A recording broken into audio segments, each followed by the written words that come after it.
Tradition Field, home of the Mets. That's where they play their spring baseball games, and the fans packing on in to see their Metsies. A little pregame warm-up, as always. Wilmer Flores getting ready. Is anybody home? Yeah, we're home. We're ready. Look out! Gators on the prowl. You never know what you'll see in Florida.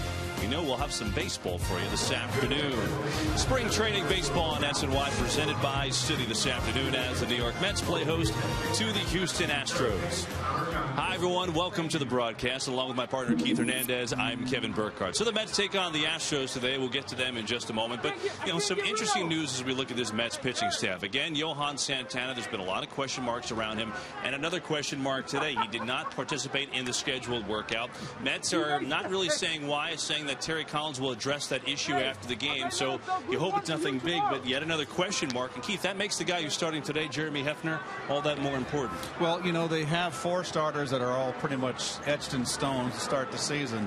And, you know, the question marks were around Santana. It opens up a fifth spot. And so Hefner is certainly one of the guys that's up front there for as that candidate. Last year in 13 starts for the Mets, he went 4-6 with an ERA over 5. But remember, he pitched really, I thought, pretty well. He had a couple starts where he really got rocked, and that really affected his ERA. So this is his second start, his fifth appearance of spring. It's a very important one for him. He wants to be that fifth man if Santana can't go. His first start was very good against the Braves. Meanwhile, you look at this Astro team, and there's a lot different with this Astro team. First of all, a different league, Keith. Different league, different division, new uniforms, new logo. They've gotten back to the old Colt 45 in 1962 when they broke in with the Mets. That old orange and navy blue look. They've got a new broadcast team, both on the radio side and the TV side. 4 new coaches, a new manager. So it's been they've cleaned house, and they lost 100 games the last 2 years, and they're in a very tough division in that American League West. Well, we'll see the Astros and new manager Bolt Porter today here at Tradition Field to take on the Mets. Jeremy Hefner gets the start. Spring baseball, sunshine in Florida, nothing like it. First pitch coming up from Port St. Lucie.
York Mets baseball on SNY brought to you by Citi, proud sponsor of the New York Mets. By Toyota. Buy a Toyota right now. Save big. To learn more, visit Toyota.com. By Delta. And by State Farm. Today's State Farm Agent of the Day, Pat Cawley of Glendale, New York. Contact Pat's office, patcawley.org. Ronnie and Keith in the photo. Oh, gosh. That's impressive. Pat is shameless. He is, but we love him. Subscribe to MLB.TV Premium today. Watch over 150 select spring training games live. Plus, every regular season game live or on demand on over 250 mobile and connected devices. Visit Mets.com for all the details. So the Mets, we know that Jeremy Hefner starts. Bobby Parnell's going to go back-to-back games for the first time this spring. He's had a terrific spring so far. Robert Carson got to see the lefty, and then Scott Atchison, who has thrown nothing but strikes this spring, get a chance to see him. Check around the majors, brought to you by Citi.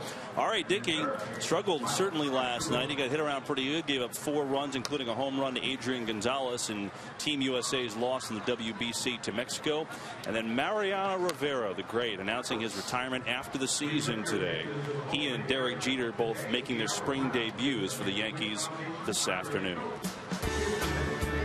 Box seats are still available at Tradition Field, so come on down, but you have to deal with that guy.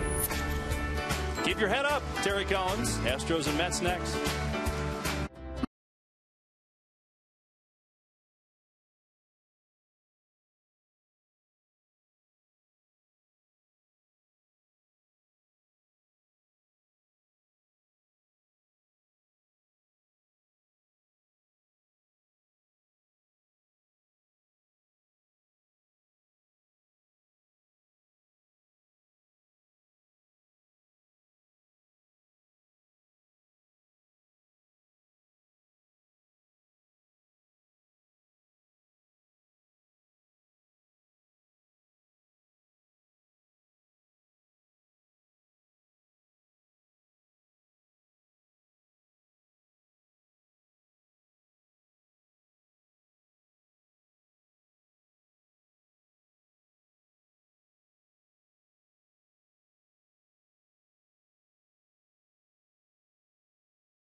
Take a look at the Astros lineup. It's brought to you by Toyota. A couple of veterans in this lineup that are hoping they can resurrect their career. Carlos Pena and Rick Ankiel are in there trying to really lead this bunch of young players for this Astros team, looking to rebound off of 2 straight 100-loss seasons. But this is a young squad, and that guy trying to make quick work of them this afternoon. Well, you see his numbers from last year. We mentioned that in the Open. His 5th appearance.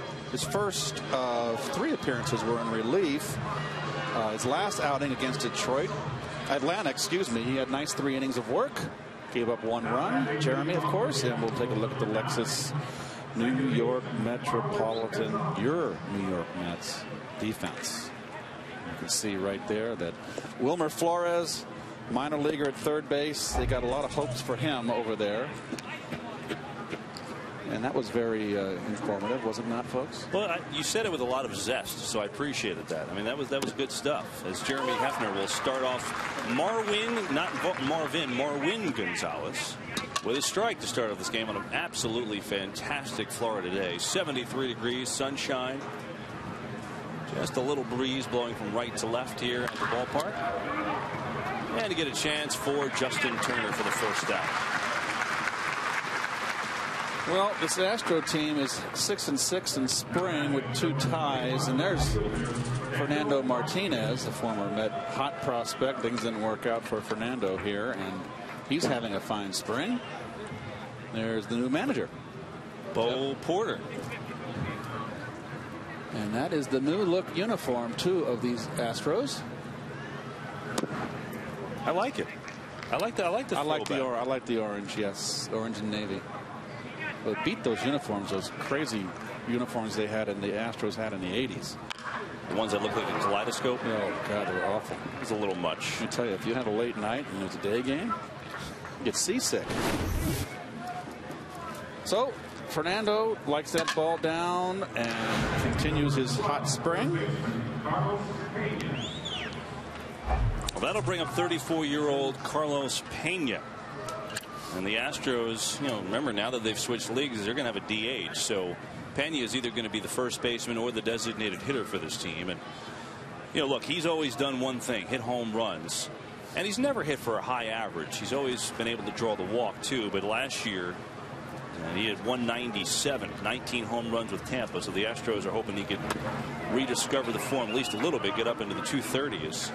Well, the one thing about Carlos is that he's a fine defensive first baseman, and you could talk about DHing him, but he's definitely a plus at first base with the glove. I guess the reason why that's in the conversation is just to play some of the younger guys. That would be the only reason I could think of, Keith. Hot shot. Turner starts the 4-6-3 inning over. Jeremy Hefner doing what he does best, getting the ground balls. Good first inning for the Mets.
Mets starting lineup brought to you by Geico this afternoon. Marlon Byrd goes from cleanup to the leadoff spot. He's been doing it all this spring. He and Justin Turner have been red hot. And Matt Den Decker getting an extended look in spring training, and he's played pretty well. So all eyes will remain on center field. He'll face the former Rocky.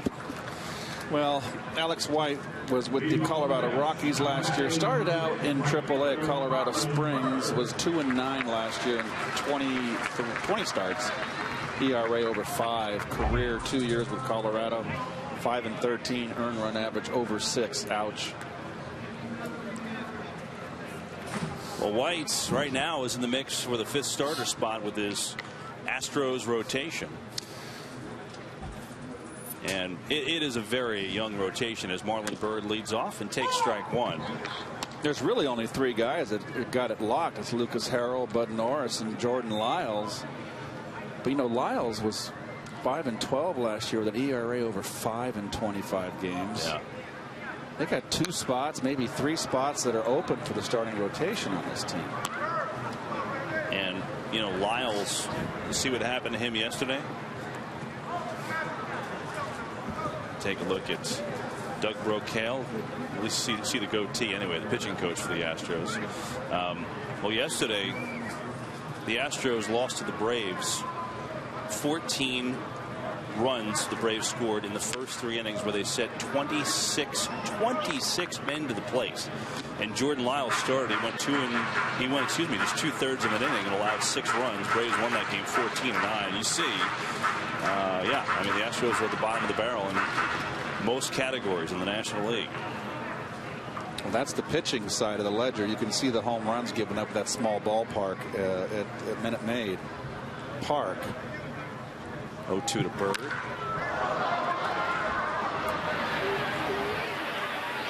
That's Keel out there, and he makes the catch for the first out. So we'll take a look at the Ford Houston Astro defense. And Brett Wallace played mostly first base last year, and you can move him over to third. You see very limited experience over there. So there's some opportunity. Also notice Rick Ankiel in center field getting another opportunity.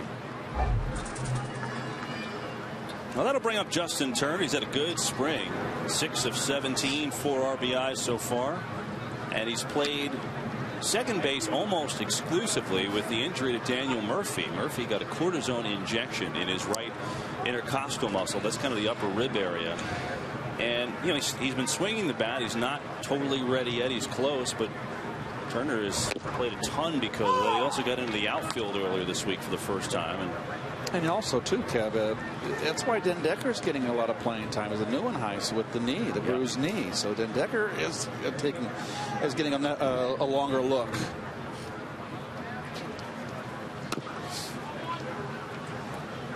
The other candidates for this rotation are former Met Philip Umber, who had the perfect game last year, and then his season just fell apart with the White Sox. Was released. Jared Cozart is a rookie. John Eli, Dallas Keuchel, and then this guy, Alex White. A who's who? There's a lot of uncertainty. Boy, oh boy. I mean, you know, there really is. I mean, a lot of times when you see a team, I mean, you see what the Astros are trying to do. They've hit the reset button. They're trying to start over.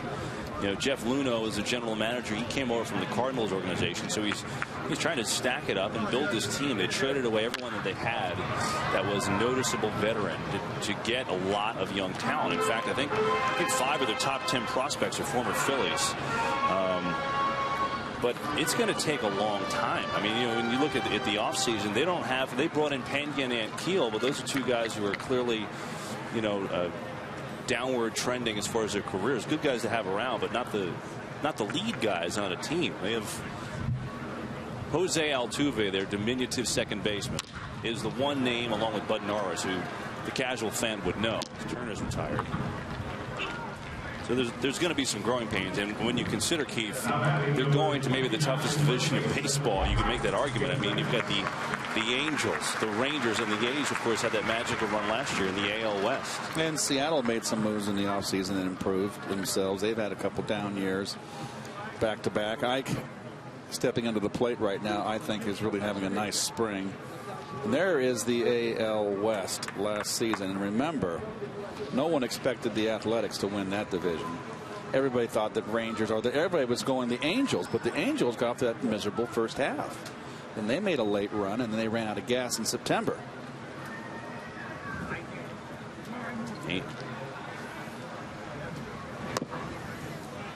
Ike Davis, the batter, takes ball one from Alex White with 2 down, no one on in the first. Scoreless. Mets and Astros on a fantastic afternoon. The Oakland A's won that division with the lowest salary in baseball. I think the Astros actually are going to have the lowest salary this year, at least starting out. I think even lower than the Marlins. Really? I have to double check that, but I think that's the case. Duda on deck.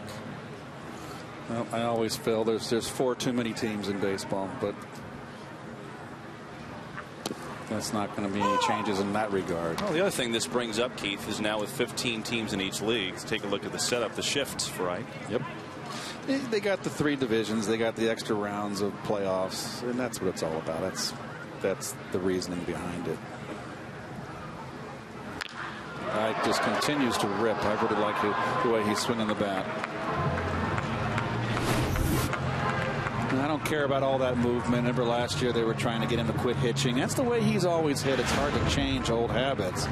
But the one big adjustment, and maybe we can get a shot from the low third base camera, is remember they spread his legs out in his stance. They widened his stance, and you can see right there.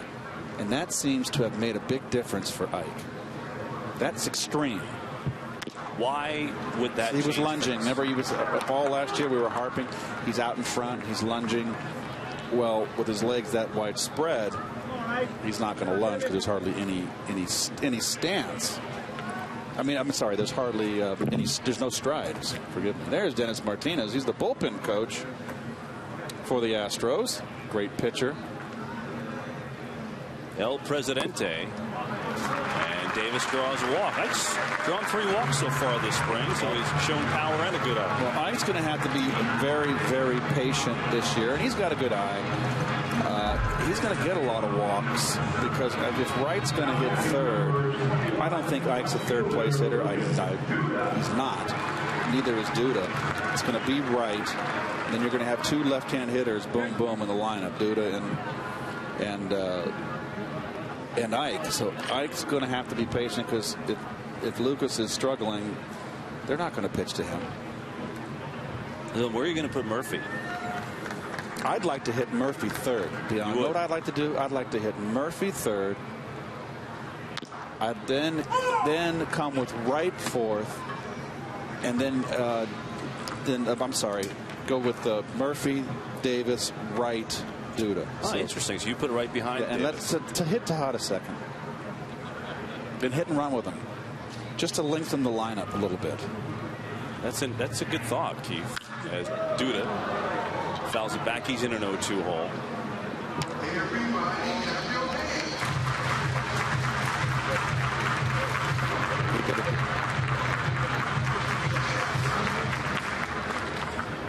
Lucas Duda this is his season, you would think, to break out, to show he belongs. He's 27 years old. This is not his first rodeo, and he's got that left field job. He's been having difficulty with. See, everybody's throwing him off speed and breaking balls, and that time he laid off.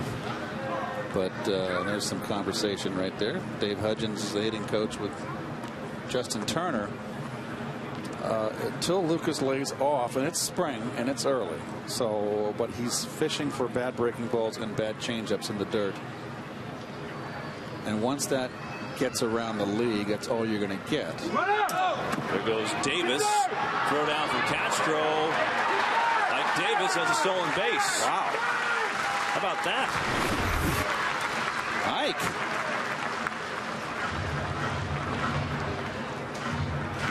Check his coffee. Gotta be careful. Like, last thing you want is another ankle issue. He got a heck of a jump. It might have been a hit and run. I cannot imagine that hit and run was on with Duda. But you think that if Ike stealing in a spring training game? He'd win on his own. Yeah. I guarantee if he went. If that wasn't a hit and run. Here we are, 5th pitch in, 4 pitches to Duda, and 3 have been changeups. 2-2 the count. Makeshift, and Duda still gets it through. So Davis going to try and come on in. He beats the throw. After the stolen base, Lucas Duda delivers an RBI single, and it's 1-0 Mets. Well, through the big shift. Hit him where they ain't, as they say. I know that's terrible English, folks, but it's just baseball parlance. Nicely done. And you know what I noticed, too? And it really brought it to mind is that Ike's running a lot better this year. Last year, he really lost a lot of speed. He ran excellent around the base, cut a nice turn. He runs well. I think that ankle was still pretty stiff on Ike Davis last year. You know, Keith, I mean, he never said it, but I mean, you know, that ankle injury he endured in Colorado 2 years ago, and it just never looked like he was fluent, even on defense, or as fluent as he had been. Take a look at it. Watch. He's running a lot better this year. And it's deceiving. He's got big strides. Yes. He's one of those guys that once he gets rolling, you know, and gets around 8 steps into his run, he's not a liability. That's enough speed right there to score on a double in the gap. 1-0 to John Buck with Lucas Duda off first with the RBI single. He's got to feel good for Lucas. Buck with a big cut. He's got 2 hits and 13 trips this year. This spring, I should say, both home runs. Here's the big swing. A little late for Buck that time.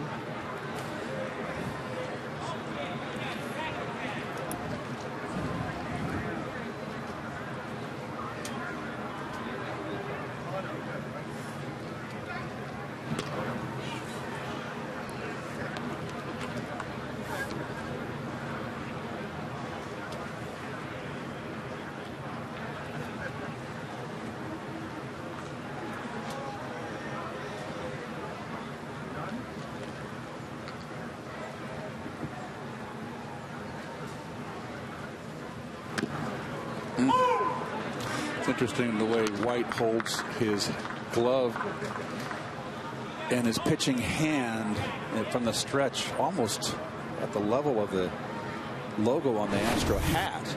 Now he's got to come all the way down now to pitch. You would think that would take a lot of extra time and something you can steal on him.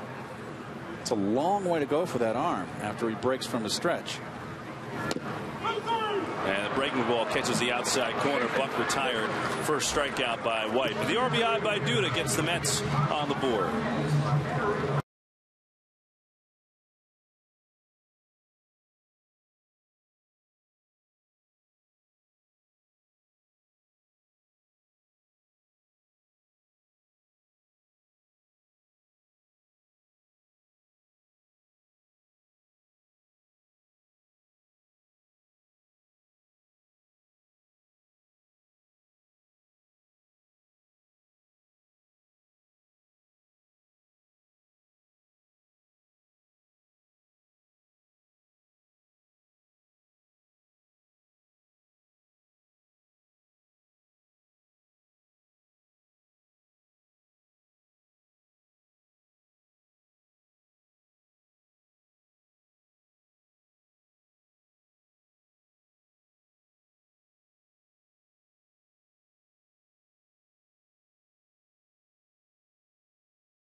Single game tickets for the 2013 season at Citi Field on sale now. Get your tickets for Mets opening day, the Subway Series, and the rest of the All-Star season. Tickets start at $12 at Mets.com or by phone at 718-507-TIXX. Ticket operators are standing by right now. We go to the top of the second inning at Tradition Field. It's 1-0 Mets on the RBI single from Lucas Duda. Here's J.D. Martinez facing Jeremy Hefner and taking strike one. No, Martinez came up the second half of 2011 at 274 in 53 games for the Stros. Last year hit 241 in 113 games, almost 400 at bats, 11 home runs, 14 doubles, 55 RBI. Strikes out a lot, 96, but that's pretty much everybody today. A lot of Swiss cheese bats out there. Yeah, he had left hand surgery too. Driving 55 runs in 113 games, decent number. Yes, that's good. Yeah. So he's fighting for one of those outfield spots in Houston.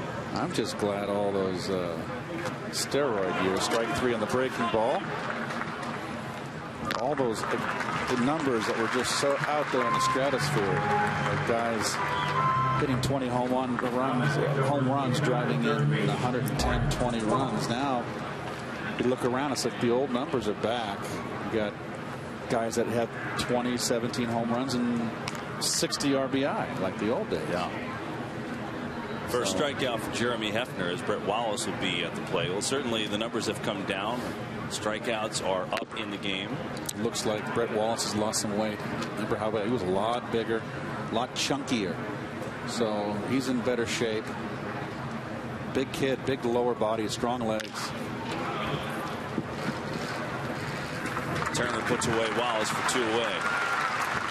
Jeremy Hefner looks extremely comfortable this spring. Had a good start against the Braves. His last outing went 3 innings. He only allowed a home run to Justin Upton. Got 2 double play balls in that game. Keith, that's the thing about Hefner. You know, he is a contact guy, but the good thing about him is if that sinker's working, he doesn't walk guys. So if he's got that sinker working, he's going to be good for you. Well, we're getting back to a lot of the old bullpen where now they used to be when Tony La Russa started and with and Bobby Cox. You expanded the bullpen to 7 pitchers, guys throwing 1 inning. Now Hefner has really got, I think, the inside to make the ball club, even if Santana can break with break camp ready to go, because he's the guy that can be on the doubleheader. Randall, he's your spot starter, and also your long forgotten middleman, the guy that can come in early in the game that's out of hand, give you 4 innings. And eat up 4 innings in the middle of a game when it's 8-0 early if you get blown out. That's important to have. Jeremy's ERA was a little over 5 last year, but it's a little misleading. He made a couple of games where it didn't go well for him, but he also had a lot of really good outings for this team. He had 2 terrific starts to end the season for him. I mean, his last 2 starts, Keith, he went 14 in the 3rd innings, 8 hits, 2 runs, 7 strikeouts. And, you know, it showed a little resiliency. Those last 2 starts came after that nightmare game for him. Remember against the Phillies, he didn't get a single out and allowed 7 runs. So he bounced back and really showed you some moxie there to finish the season the way he did. Well, you know what? You don't have to be a 90, 95, 97 mile-an-hour fireballer to win in the big leagues. He's not overpowering. Got a good curveball. Those strikes. And he gets a strikeout here. 2 strikeouts in the inning for Jeremy Hefner as he sets the Astros down in order. 1.5 in the books at Tradition Field. Mets up on the Stros, 1-0.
Mets a little workout before the game like they do every morning out on the field at 9 o'clock. Hal Jackson should be pitching those. So Ike and BP always puts on a show.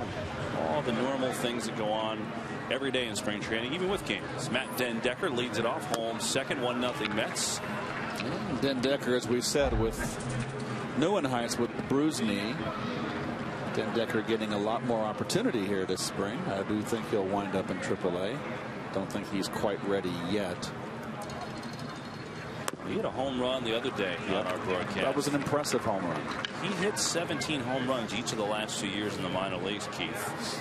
He's got 2 stolen bases this spring. Showing you tools. Well, in AA Binghamton last year, he tore it up, got called up midway through up to Buffalo in AAA and really struggled. So this is he's going to go back down to Vegas now. The Mets AAA teams in Las Vegas. And he's going to play every day, and he's got to improve on that. You always get to the big leagues, you got to improve on every year. Improve with each classification as you move up. Otherwise, you don't make it. He's 5 of 20 this spring. Takes that for a strike. Is there any way that he forces the hand? Is there any way, because of his exceptional defensive ability, if he could show that maybe he can cut down the strikeouts a little bit this spring, is there any way that he could force his way onto this team? No, I don't think so. He's too young. He's got too much upside. He's a good defender. He runs well. He's fit as a fiddle. Young. Let him get experience and seasoning down the minors. Don't want to rush him up. He put on a lot of weight last year. He really hit the weight room and built himself up. He's a lot stronger. 3-2 to Den Decker here. Sorry, Keith. Oh, he's 206 pounds. That's solid. He's a big guy. You know, he doesn't necessarily look it from far away. When you stand next to him, he's a big kid. I mean,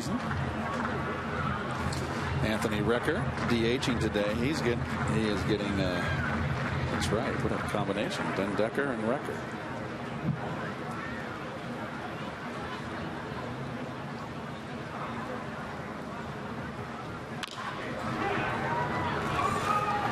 Gonzalez puts away Den Decker. That's the first out of the second.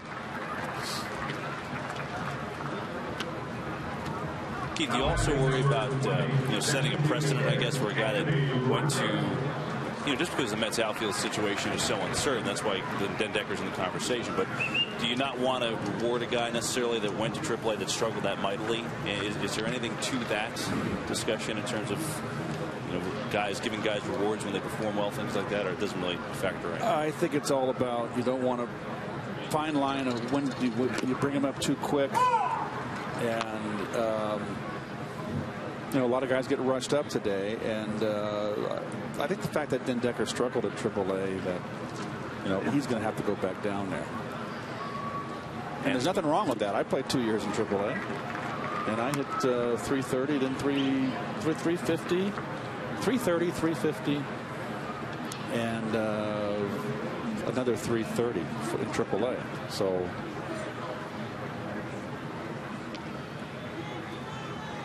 Meanwhile, White has an 0-2 count on Anthony Recker, who's trying to make the ball club. Recker as the backup catcher. Mike Nikias and Josh Tolley are long gone up in Toronto, up north, across the border. Recker hasn't had many at-bats in spring games, but he's impressed early. 4 of 8, a double, a home run, hit a couple baseballs pretty hard, and he does have a leg up for that backup catcher job. He is on the 40-man roster.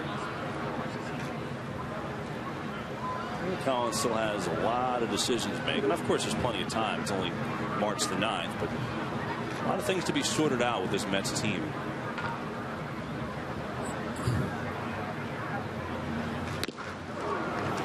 White gets one by Recker for the strikeout, his second whiff of the day. Breaking ball. Little tight slider he throws. Oh, that was a fastball. Excuse me. Outside corner. Well, now Ruben Tejada's chance for 2 down and nobody on. Tejada, see his numbers, 2 for 14. His home run was in the first at bat of the spring for him. It was against Steven Strasburg of the Nationals. Keith, what can Ruben be? You know, what is the ceiling for him when you look at his games? Well, the one thing that I look in Ruben's game that he lacks is that if he could run a lot better, then you could put him in the top of the order. But he's not real fleet of foot. He's average speed. I'm not saying he's a truck horse by any stretch of the imagination, but he's not fast. He's got a good eye at the plate.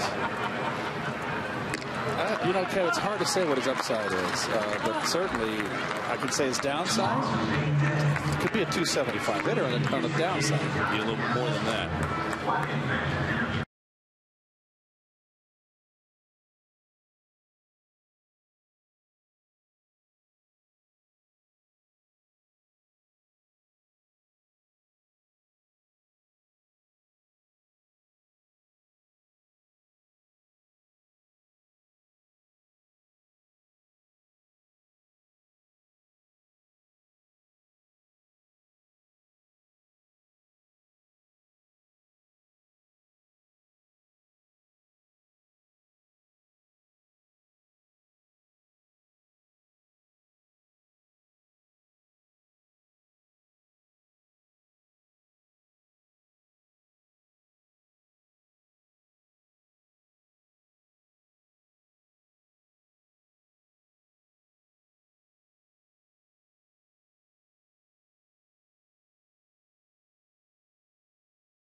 T-shirt Tuesdays are back. Just $19 gets you a game ticket and a limited edition Mets T-shirt. Call 718-507-TIXX or log on to Mets.com to get your T-shirt Tuesday tickets while they last.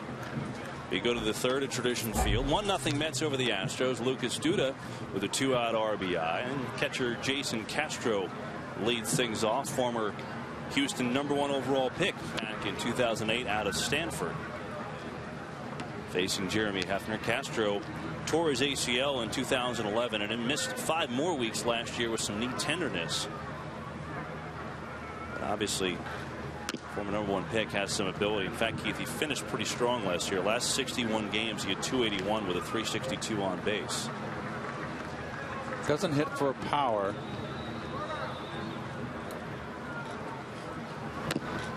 Takes a strike from Hefner. It's 3-1. Jeremy Hefner's off to a good start. 2 strikeouts through 2 innings for him. It's Trevor Crow, another former first-round pick, on deck for the Astros.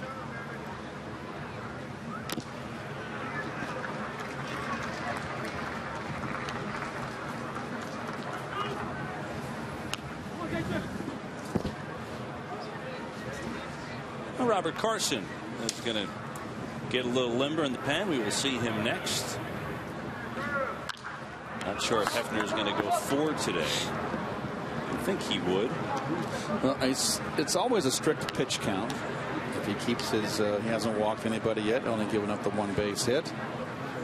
And the 6 batters he's faced. Got a double play. I think it's important to note, too. Oh, good pitch. A little bit in, I guess. That was close. Hefner not thrilled. Castro draws the leadoff walk. I think important to note yesterday, Dylan G had a nice outing up in Detroit and Lakeland, against Detroit in Lakeland. He went 3 innings, gave up one run. He walked 3 guys, but still nice outing for Dylan. Did he go 4 or 3? I think he went 4. Didn't he? Dylan Wynn's 4. Yes, so that's promising. Yeah. It's a shot. Den Decker on his horse. Den Decker. Oh, he makes the catch.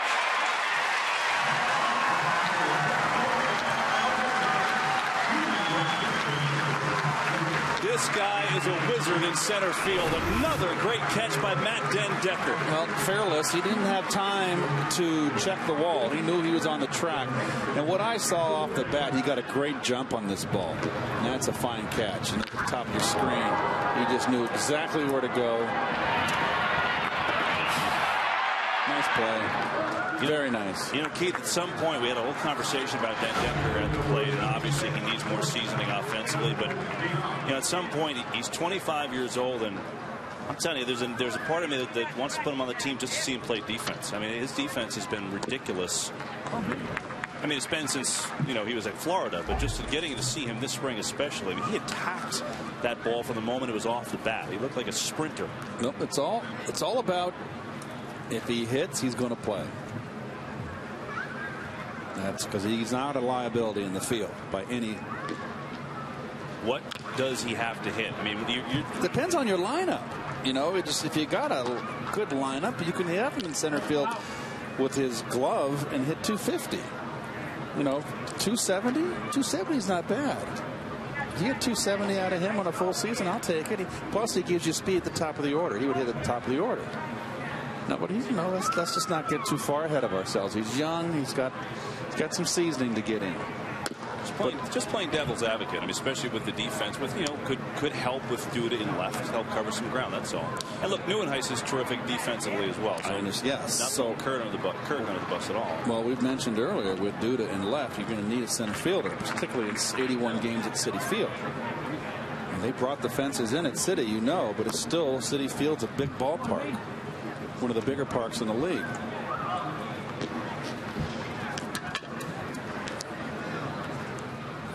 I was kind of hoping, Kevin, that they would just cut across the base of the Mo-zone, where the concave or it goes back, just cut straight across at the base. Yeah.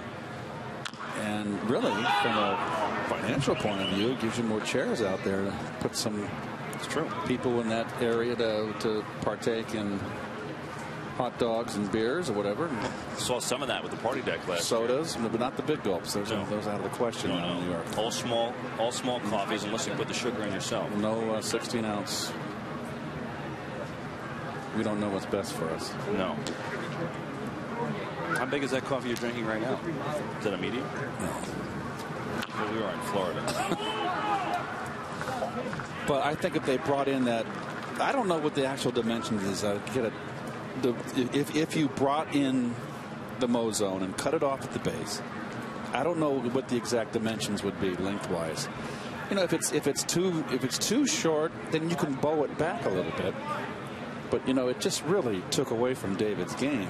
David Wright, I'm talking about, of course, whose power was to right center field. There you go. See if Davis can start the double play. VR runs too fast, though. Hefner was there to cover, but Jonathan Villar's speed beat that one out. So a fielder's choice. Castro retired at second. Nice play, backhand by Ike, and got rid of the ball quickly. Last year, remember, I was a little bit critical of Ike taking too long on a double play ball, too much of a pitcher's motion. Instead of when you catch the ground ball and you want to turn two, you throw it like a catcher right from your ear. Get rid of it as fast as you can. Now, Ike right there, that was nicely done. A lot quicker in getting rid of that ball to short. We know he's got the good glove. He knows how to play first base.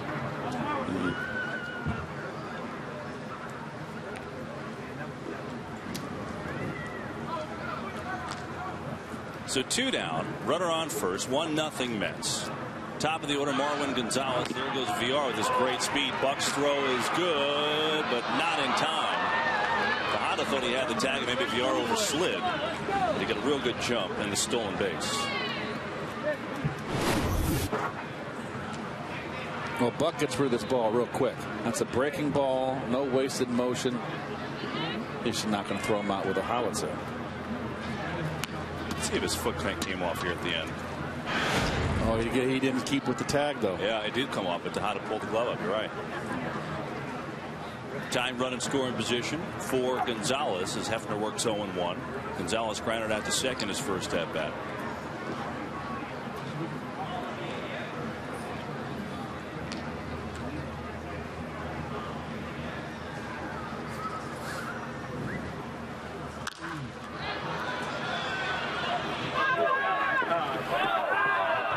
Flores gave it chase.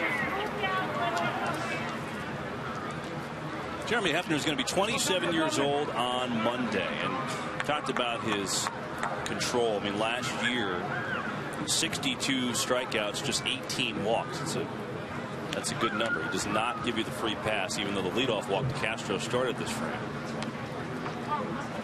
It's a close pitch on a 3-2.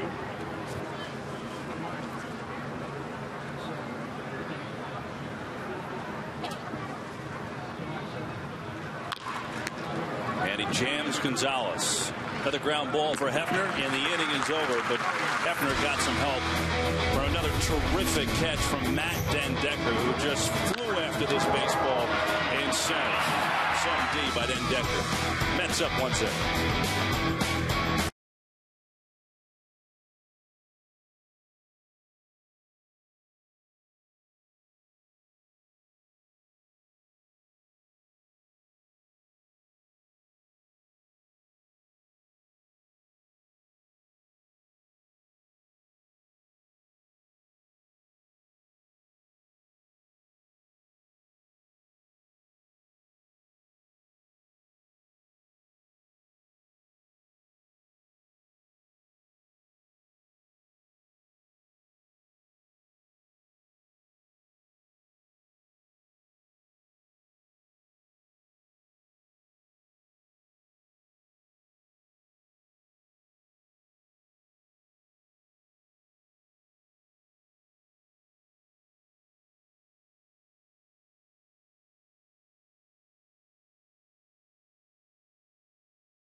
Yeah, but today's Mets-Astros Grapefruit League matchup, plus up-to-the-minute news, opinion, and exclusive video straight from camp. It's on Mets Blog, presented by Verizon, part of the SNY.TV blog network.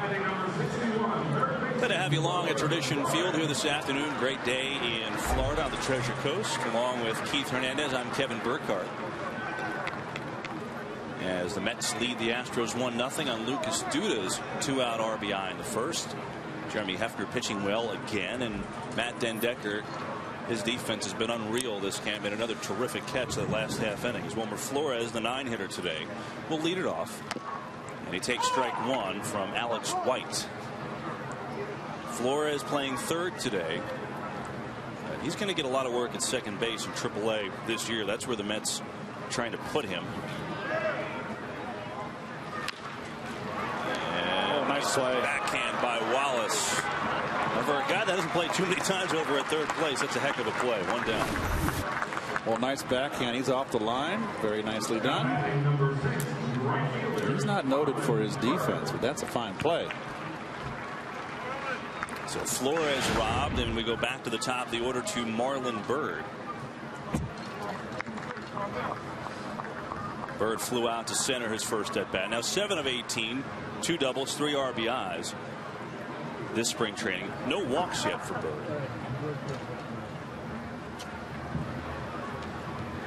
White's got that very deliberate delivery, doesn't he? He's got the, Keith, you talked about the glove to set up high, but it keeps that glove really high throughout his whole delivery.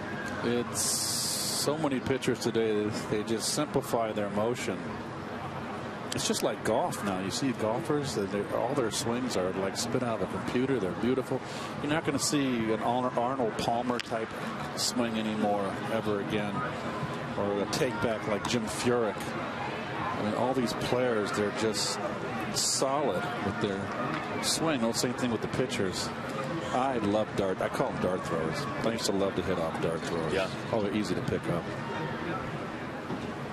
And I think when you simplify their motion, I think that they lose velocity for control. And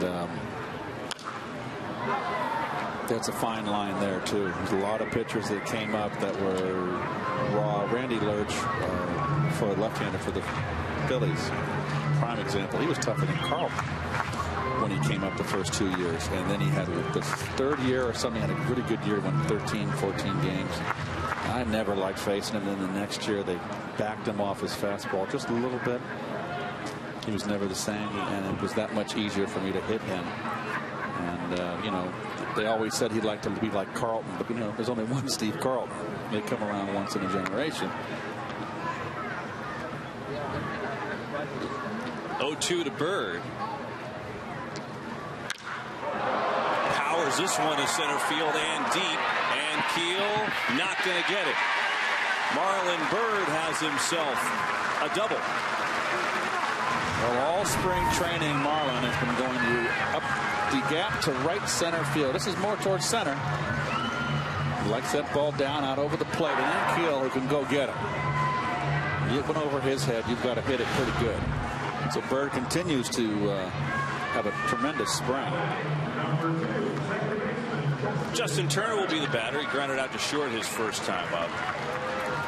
You know, Turner, here's a neat story for you. We showed El Presidente before. Dennis Martinez, the new bullpen coach of the Astros, and of course his perfect game back in 1991 at Dodger Stadium. Well, Justin Turner, as a 6-year-old, was at that game. As a matter of fact, his father knew Mike Fitzgerald, who was a former Met, Gary Carter trade, and Fitzgerald didn't catch that game, but they were in the clubhouse, and Turner met a bunch of players, and he met Martinez, he remembers, and then he went out and sat and watched him throw a perfect game. How about that for a baseball memory as a kid? I saw Turner earlier. He said he wanted to find Martinez before the game, but didn't get a chance to do it. He doubted he would remember him, but that's something that'll stick with you even at 6 years old. Oh, certainly. Pretty cool, right? Yes, Dennis Martinez had great stuff. Great curveball, great changeup, threw hard, knew how to pitch. I didn't like facing them. Montreal always found those pitchers. They have the old Expos, and they got Rudy May from California, who came over. I said, "Where is this guy? Where's our scouts? Why are they getting it?" They got Dennis Martinez in a trade. Langston, Mark Langston. Yep. Oh man, they got quality frontline starters in trades. 0-2. Turner stays alive. That year 91, Martinez 2.39 ERA led the league. 9 complete games led the league. 5 shutouts led the league. What was his record that year? That's a good question. I'll look it up. Well, he was a fine pitcher. He was right out of the mold of Don Sutton, that kind of curveball. Just had great stuff. Did not like to face him. Still 0-2 to Justin Turner. Fouls off the breaking ball. Let's see. Martinez 14-11 that year. What was his career numbers finally? Did he have his career numbers? Yeah, he was 245 and 193. 3.70 ERA. 2,149 strikeouts. It's Hall of Fame stuff, you know. 23 years. That's Hall of Fame consideration.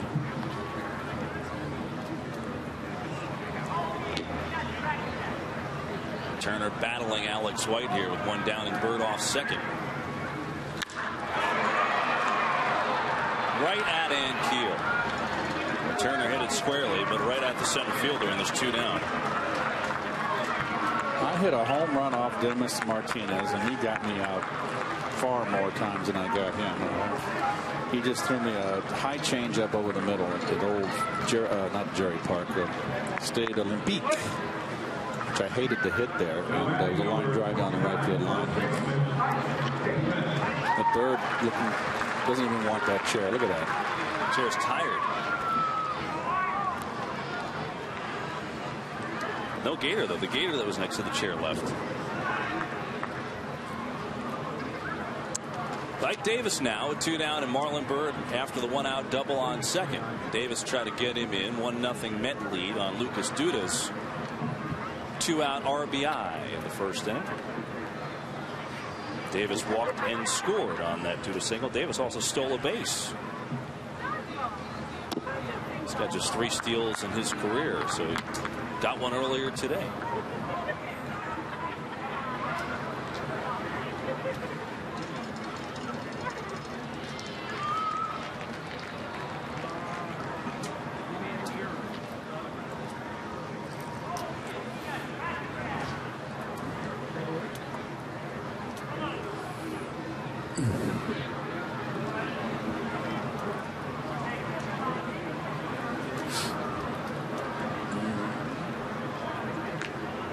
Astros have the shift on Davis. They have the shift on Duda as well against the lefties.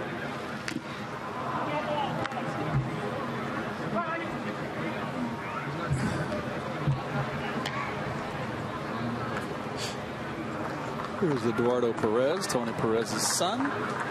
Look at that note, though. The only team they beat last year, the Mets. Really? Way to go, Truck.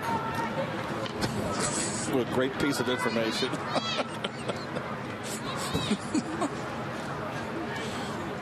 That's called nothing left in the tank. 1-1 to Ike.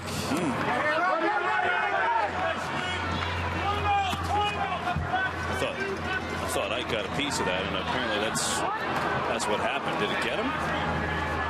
Chris Siegel's a home plate umpire, and Terry Collins trying to sort that out. From here back in the press box, I thought, well, you got a piece of him. Let's see. If I'm Ike, no, way. Definitely did not. I'm sorry. Way. If I'm Ike, I don't want to hit by pitch. I want to swing the bat. It's spring training. It's an optical illusion. But nothing gets by the eye of our director, Bill Webb.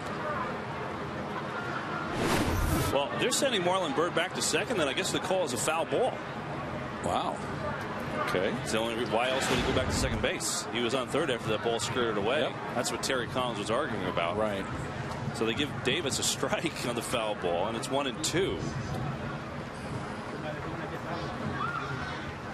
I just thought it bounced and hit him. I didn't necessarily know if it was a foul ball or not, but it didn't either. Nonetheless, 1-2 to Davis with Byrd off second. May sneak through it. It does. Davis beats the shift. Byrd comes around and scores. 2-0 New York. Well, there's a case where if the proper call was made and Bird's on third base, it would allow Brett Wallace to get off the line more. And my feeling is with 2 outs, they should get him off more anyway. If Bird wants to steal third, be my guest. Base hit scores a run right there, which it did. So Davis going the other way makes it 2-0 Mets. Now Lucas Duda, who had the 2-out RBI single his first time up.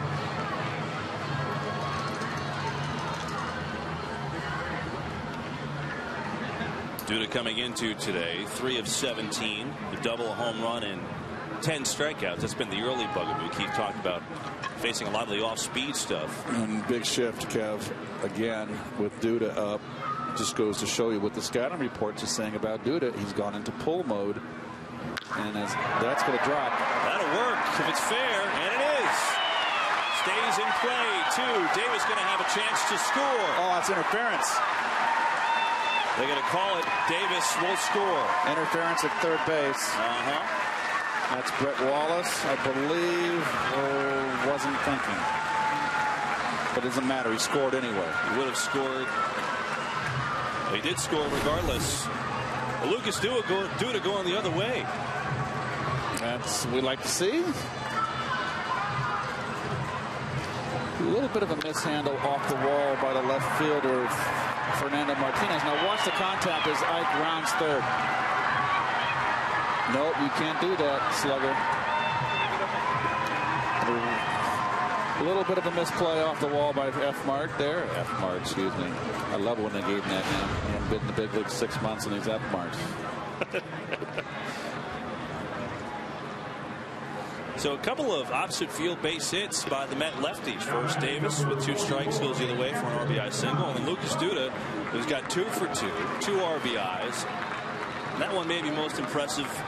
Maybe his most impressive of the spring, Keith. I mean, he had a monster home run earlier this spring, but with the shift on like that to take that pitch that way. Well, it was a fastball down the middle. He's been out in front, so you try to go the other way. Things you're working on in spring.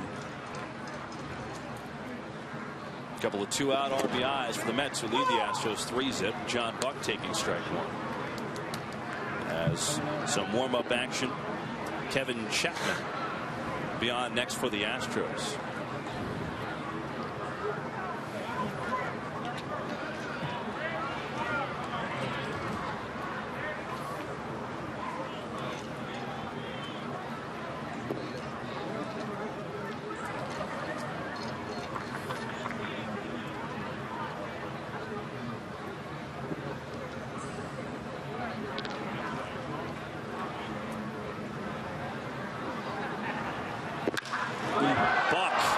One a ton to right center.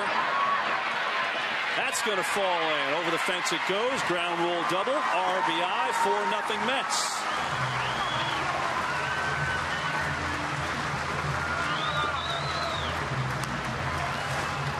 Well, it started out pretty good for Alex White, and with the throwing a predominantly breaking ball. Now he's opting the fastball, and he's getting clobbered right down the pipe.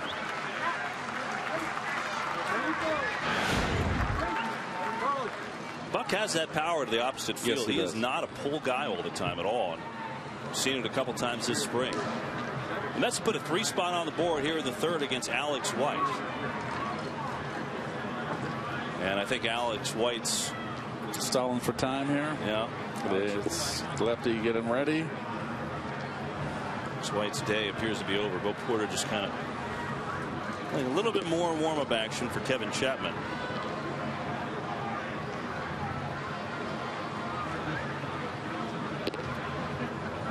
Going to stay in. Well, we'll see. It's spring training. Let him finish the inning. Unless he's through his pitch count, we'll see. Here he comes. Adios, amigo. Now the pitching change is made by the Astros as Alex White can't get through the third. Mets put 3 runs on the board, lead it 4-0. We're back at Tradition Field.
New York Mets baseball on SNY is brought to you by WB Mason, by Time Warner Cable. Enjoy all the things you love better: TV, internet, and home phone from Time Warner Cable. By Ford. Visit your Tri-State Ford dealer today for great values. Ford, go further. And by Geico. The Mets offense coming to life here with 2 outs, 3 straight hits, 3 straight RBIs, 4-0 to lead the Astros. Alex White knocked out of the game for Kevin Chapman. Well, there's his numbers right there in Double-A last year. Good strikeouts, too many walks. Made the Texas League All-Star team last year. Chapman faces Matt Den Decker. John Buck off a second, and it takes a breaking ball for a strike. Den Decker grounded out to second. It's only at bat. Does have a terrific catch in center field to his credit today. You see his spring numbers. Chapman, by the way, 169 Ks in 138 minor league innings.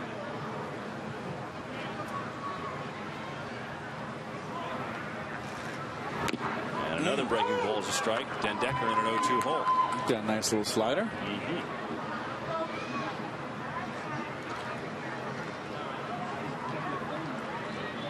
The criticisms of Den Decker is exactly this spot, Keith, shortening up when you're down 0-2. It's something he's had some problems with. So a good test against a tough lefty here. And he takes strike 3. 3 breaking balls, and they were beauties, and Den Decker is down on strikes. But the Mets put the offense together. 3 runs on 4 hits. Bird got it started. Davis went the other way. So did Lucas Duda. And then finally John Buck to right center. 4-0 Mets in front.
We head to the 4th at Tradition Field, and Robert Carson comes on to replace Jeremy Hefner. Well, you see Robert came up late in the 17 games.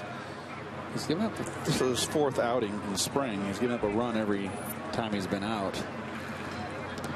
And he is vying for a spot. The Mets are going to carry 2 left-handers in that bullpen. And remember, the Mets always would go with just 1 for the last couple of years. Last year was the first year really that they put 2 out there. So Carson in the running here for one of those spots in the bullpen.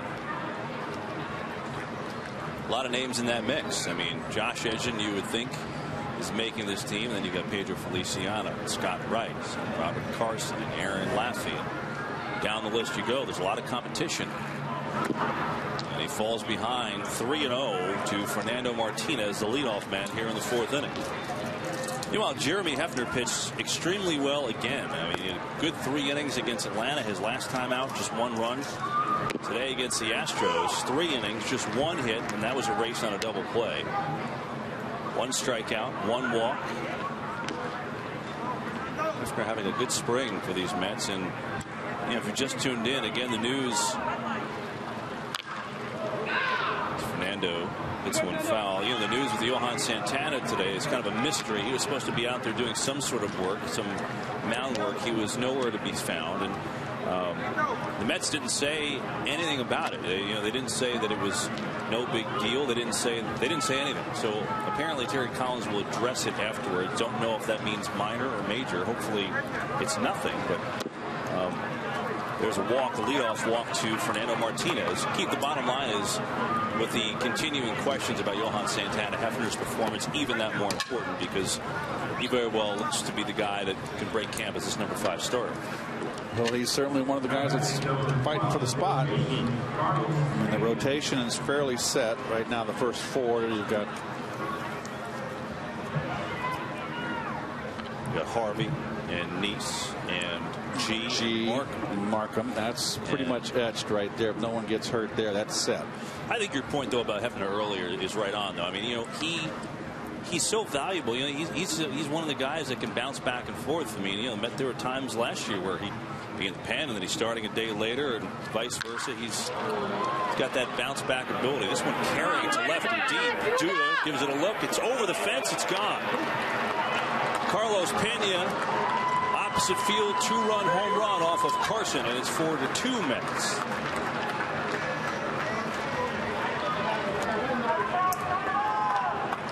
Well, I watched batting practice with the Astros. I was up here in the booth preparing for the game. Diligently preparing, folks. And the ball was carrying the left field today. A little bit of wind blowing out to left, get the ball in the air. The ball was just flying out of left field. That one kept going. So tough start to the inning for Robert Carson. A walk and then a 2-run home run from Carlos Pena. J.D. Martinez, the DH, with a swing and a miss. Martinez, a strikeout victim to Hefner, his first time up.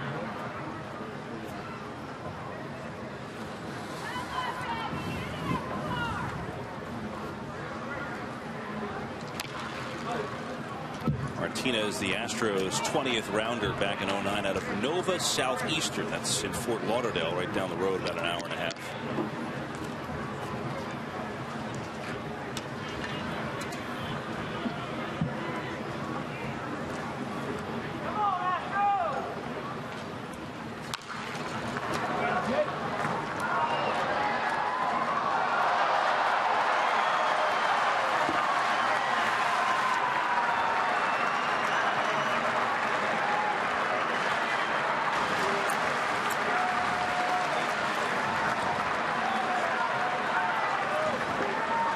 To Martinez, and he got him. So Carson gets the fastball by J.D. Martinez for the first out of the inning. Hurricane Sandy wreaked havoc on our area, left many local youth baseball and softball leagues with no place to play. This year, SNY reaching out with the SNY Play Ball Award, offering 6 $5,000 grants to local leagues in need of help. To apply, visit facebook.com/SNY today. One down, Brett Wallace, the batter against Carson, the 26-year-old first baseman, today third baseman. And Wallace is a guy the Astros are they've been waiting for. You know, 26 years old. You look at what he's done in 709 major league at bats, 16 home runs. He's a .250 hitter. They've been waiting for him to break out. Well, he needs to hit. He's not a big, quick runner. He's a middle of the order kind of hitter. He's, don't forget too, he's Minute Maid Park, 81 games in that beautiful hitter's park. Sure.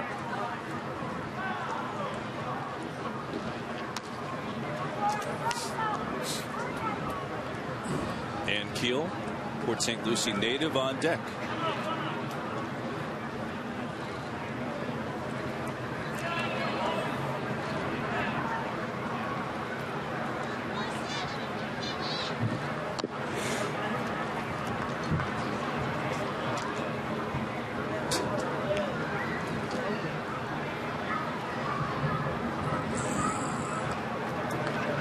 Dan Worthen. Carson having trouble with the left-handed bats in this inning. Walk to Fernando Martinez, a home run to Carlos Pena. Darren Gorski warming. He'll be on next. Carson's 3-2. The shot that Den Decker's going to give chase to, but Duda would call him off and make the catch. 2 outs.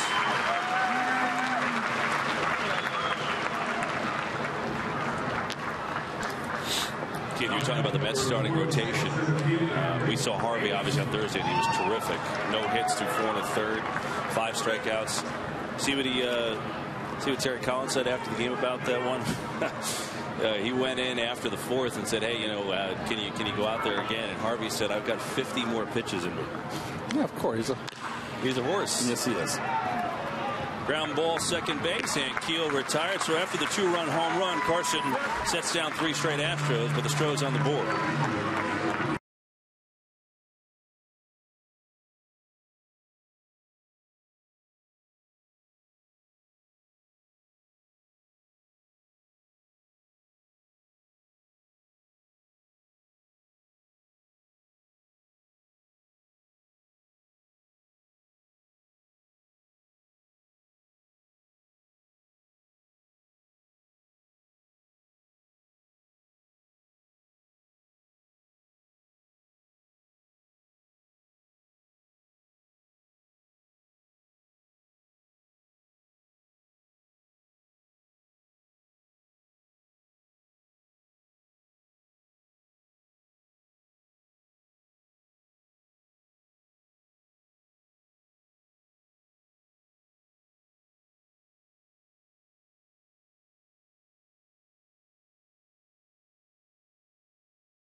Nice shot of the beach. As long as you're not swimming with the sharks, you'll be okay. And there have been a lot of the spinner sharks around here lately. A lot of sightings. Interesting shark. They call them spinner sharks because they leap out of the water and do like spins. And they're not aggressive, but they migrate through the area here this time of year, and hundreds of them. They had Recker, fair ball. Anthony Recker with another hot shot. Going to try to turn it into 2, and he's got it. Leadoff double for Anthony Recker here in the 4th. First ball, fastball hitting. Let's see. This is right down the line. Almost got the ump. Mike Estabrook at third base today.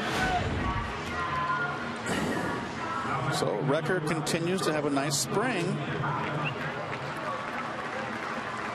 Certainly hit some line drives, that's for sure.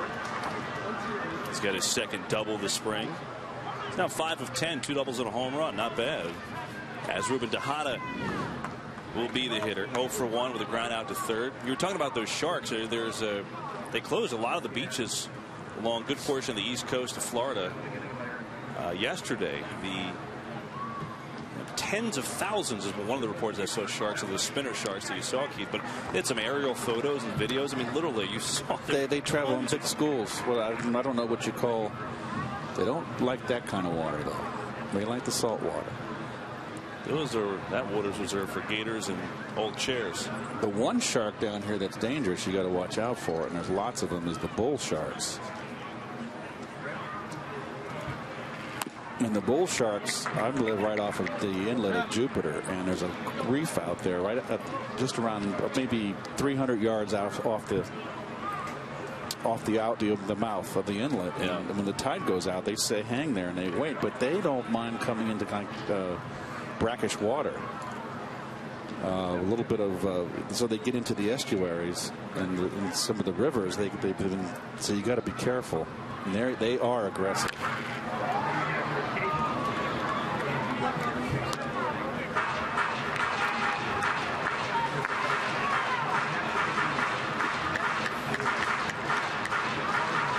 Find anything? Check out the feet. I like the color. Oh, he's got it. Spring training at its finest. We'll check back with the egret in a moment. Is that an egret? Don't think it's an egret. I took a stab at it. I was hoping. Oh, you might be right. I'm thinking of the heron. It's certainly not a heron. They have the great herons down here. They're just a majestic bird. They're beautiful.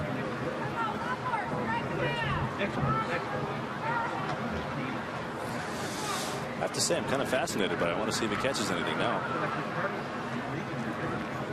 Meanwhile, 4-2 Mets. Runner off second for Tejada. So it's quite apparent Ruben's trying to get the runner over here. Trying to go the other way. That's something that Ruben does well.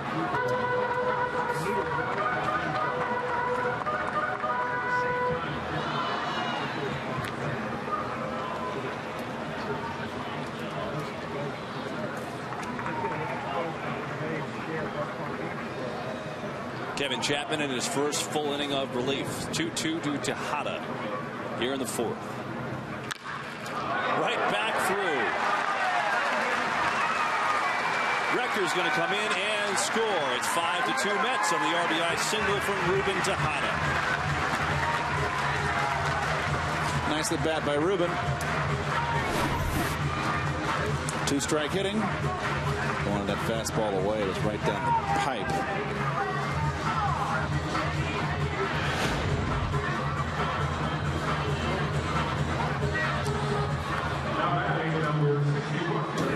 So the Mets offense has come to life today. 5 runs on 7 hits against this Astros pitching staff.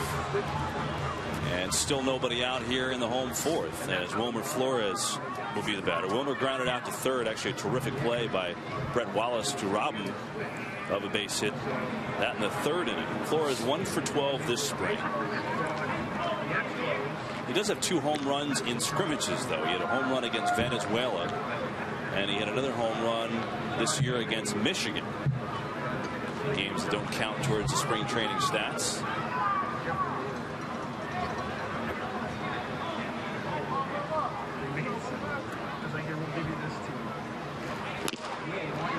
Chapman missing with a fastball. Rudy Owens, left-hander, is next for the Astros. By the way, you notice the Astros don't have the names on the back of their jerseys. Keith, you talked about all the changes. If there's ever a team that needs names on their backs, the uniforms, it's the Astros. Wallace tried to make another good backhand play. Couldn't get to that one, though, with a spin on. It should be a base hit. Yeah, I would agree. I don't think he would have thrown out the runner at third or got the lead runner on the fourth. Oh, almost hit the bag? Base hit? Yes. By the way, that thought actually, the names will be on the backs of the Astros jersey. You know, Bull Porter had the names removed from the jerseys because his way of making guys earn it. He said that the 25 chosen for the opening day roster will earn back those names. Okay, that's a good. Okay, that's fine. I like that philosophy. Different. I've never heard of that before. Porter using a little motivation. There's the Astros record. I mean, 106 losses in 11, 107 losses last year, and you wonder how this team is going to get better than that. They traded away all those veterans that the Brett Myers and the Wandy Rodriguez, guys like that they got rid of last year. When they did that, at one point they lost 33 of 37 games. 2 on for Marlon Byrd with still no one out in the home 4th inning. Tejada at second, Flores off of first. Byrd bites on the breaking ball. Marlon's got a double and a run scored in this one, 1 for 2.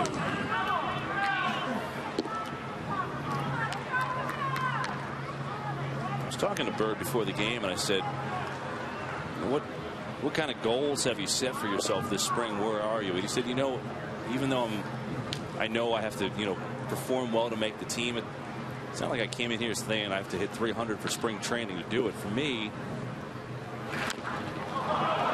that's a fair ball, and Chapman will throw out Byrd.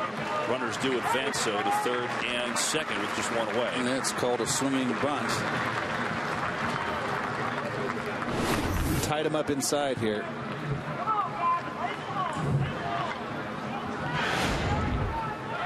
So Byrd retired. That'll bring up Justin Turner. But just to finish the thought on Byrd, he said, I never put a number like that, even though I know I have to perform well to train the team to make the team. He said, for me, really, it's just about doing these little things in my head that I know I need to do well to get ready for the season. And if I do them, then hopefully the numbers will be there. Keith, he brought up things like taking the outside slider the other way.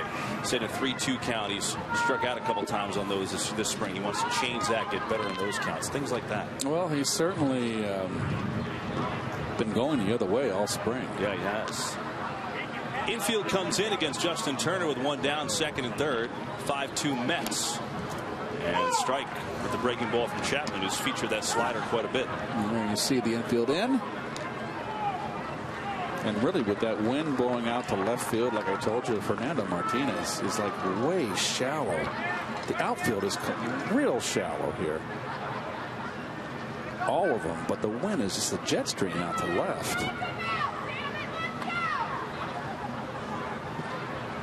Now tell me why the pitcher did that, Kev.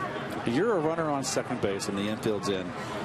You just right in front of your eyes, you see the second baseman and you see the shortstop. Were they going to creep in the center fielder on you? I have no idea which one of that was. I mean, where's the back runner going to go? Can't go anywhere. The runner on third. Turner, that should do the job, but Tejada at third. Martinez backpedals. Tejada's going to come in. Meanwhile, tagging going to third. Flores, he gets there. Throw gets away. Flores going to come home and try and score. He's in there. Sack fly, Justin Turner. Flores scores on the error. 7-2, New York.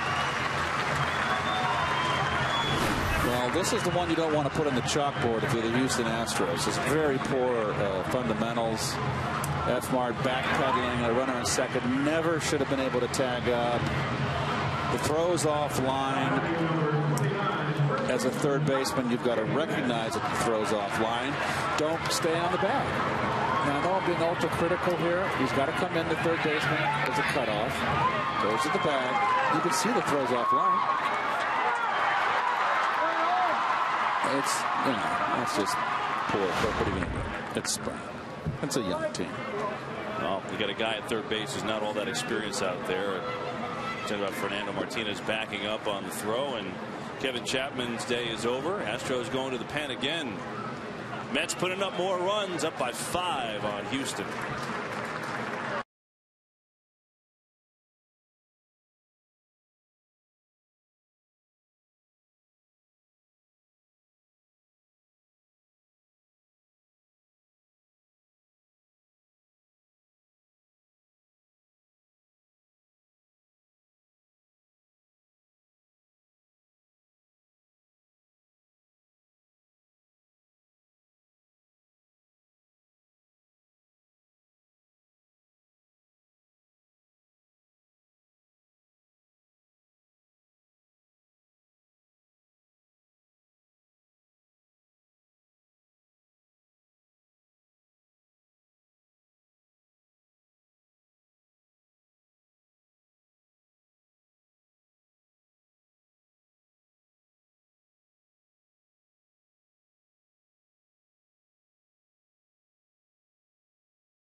Well, the Astros have had trouble getting the Mets out today, and they're on to their third pitcher. This time, Rudy Owens will try his luck.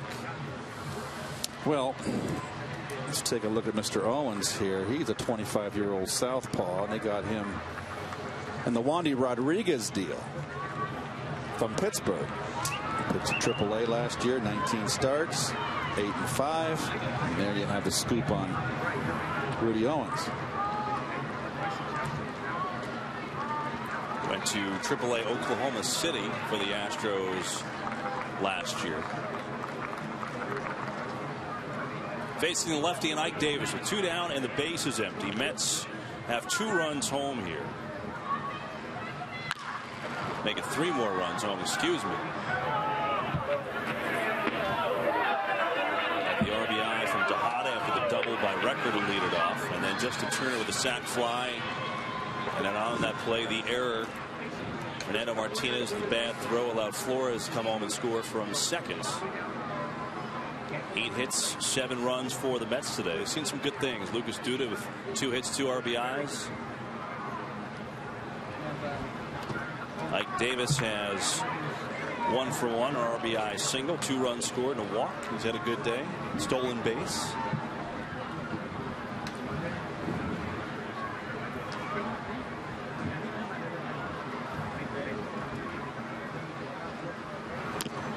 Breaking ball is high. Ike Davis ahead in the count.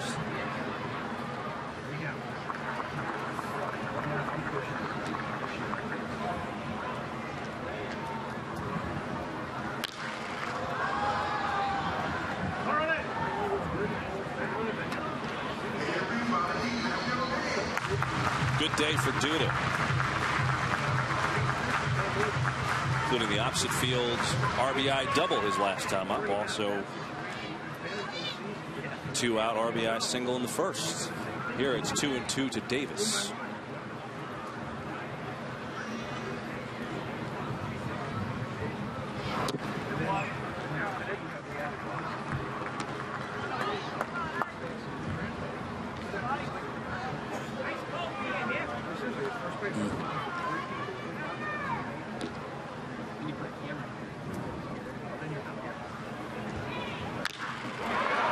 Another base hit for Ike Davis. Ike continues to swing a good bat.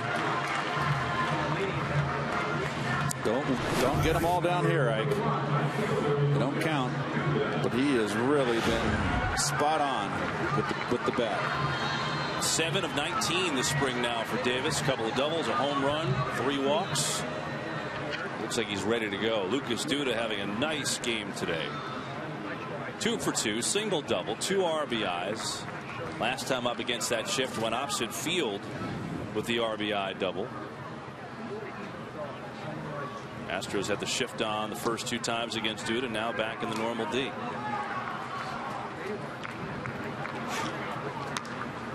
Where are all the minor leaguers?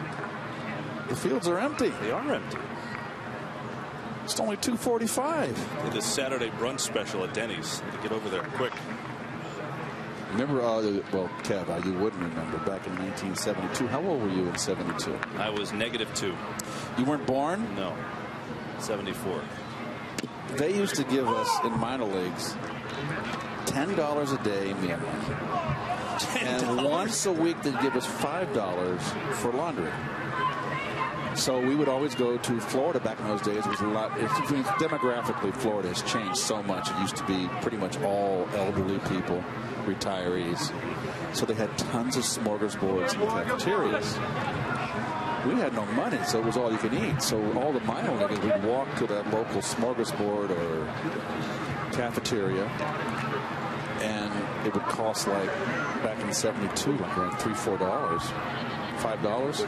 You can go back for seconds, thirds. We kept that place in business during spring training. We had no money. Price is a little different back in your day, huh? Did you put the ketchup packets in your pocket on the way out? Lucas the other way again. Good. Off a lefty. This is an encouraging game for Lucas Duda. Well, it's nice. It's a long way to go to spring. Everybody's been jumping, I think, the gun on Lucas. It's early in spring, a lot of games left for him to get a stroke. As we mentioned last time, Kev, we did the broadcast in the Marlin game that the spotlight's kind of on him. It's part of playing in New York. It's a negative, too. It's tough to overcome when you're young. But it's great. If you can play in New York, you can play anywhere. Mets keep on hitting. 10 hits now, not even through the 4th inning. And John Buck, who powered an RBI double to right center field his last time up, he's got 1 for 2 with 2 runners on.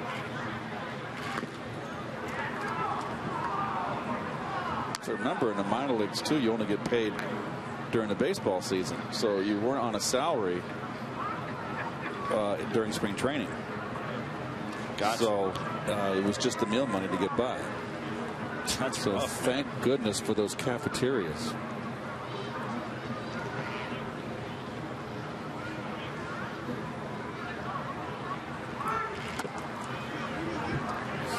You know, it's you talk about that. It reminds me when I did as Daniel Murphy, just itching to get back into a game at this point, or into a game. He hasn't played a spring training game yet. That right intercostal strain, he's close, he's swinging a bat, almost back into a game. Even today, I did independent ball on the radio years ago, and some of those guys were making $400 a month. Today, that's not. I don't know. Well, they can't make. Well, independent, is that considered? That's like the Long Island Ducks, the Atlantic League, or this was the Northeast League. Because I know when I was a kid, 18, the minimum salary was $500 a month. That's what I made my first year when I was 18. Buck goes down and gets it, another base hit. Ike Davis comes in and scores, and the Mets keep on hitting. It's 8-2.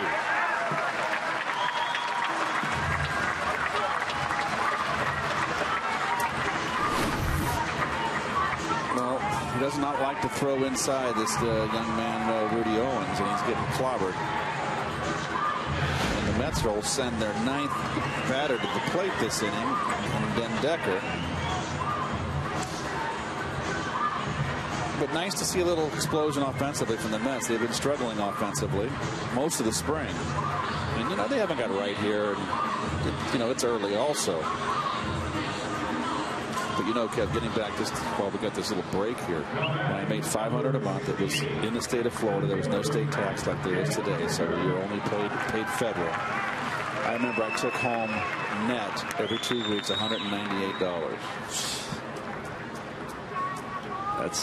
So it wasn't those, and you only got paid for the season, 6 months, 5.5 months.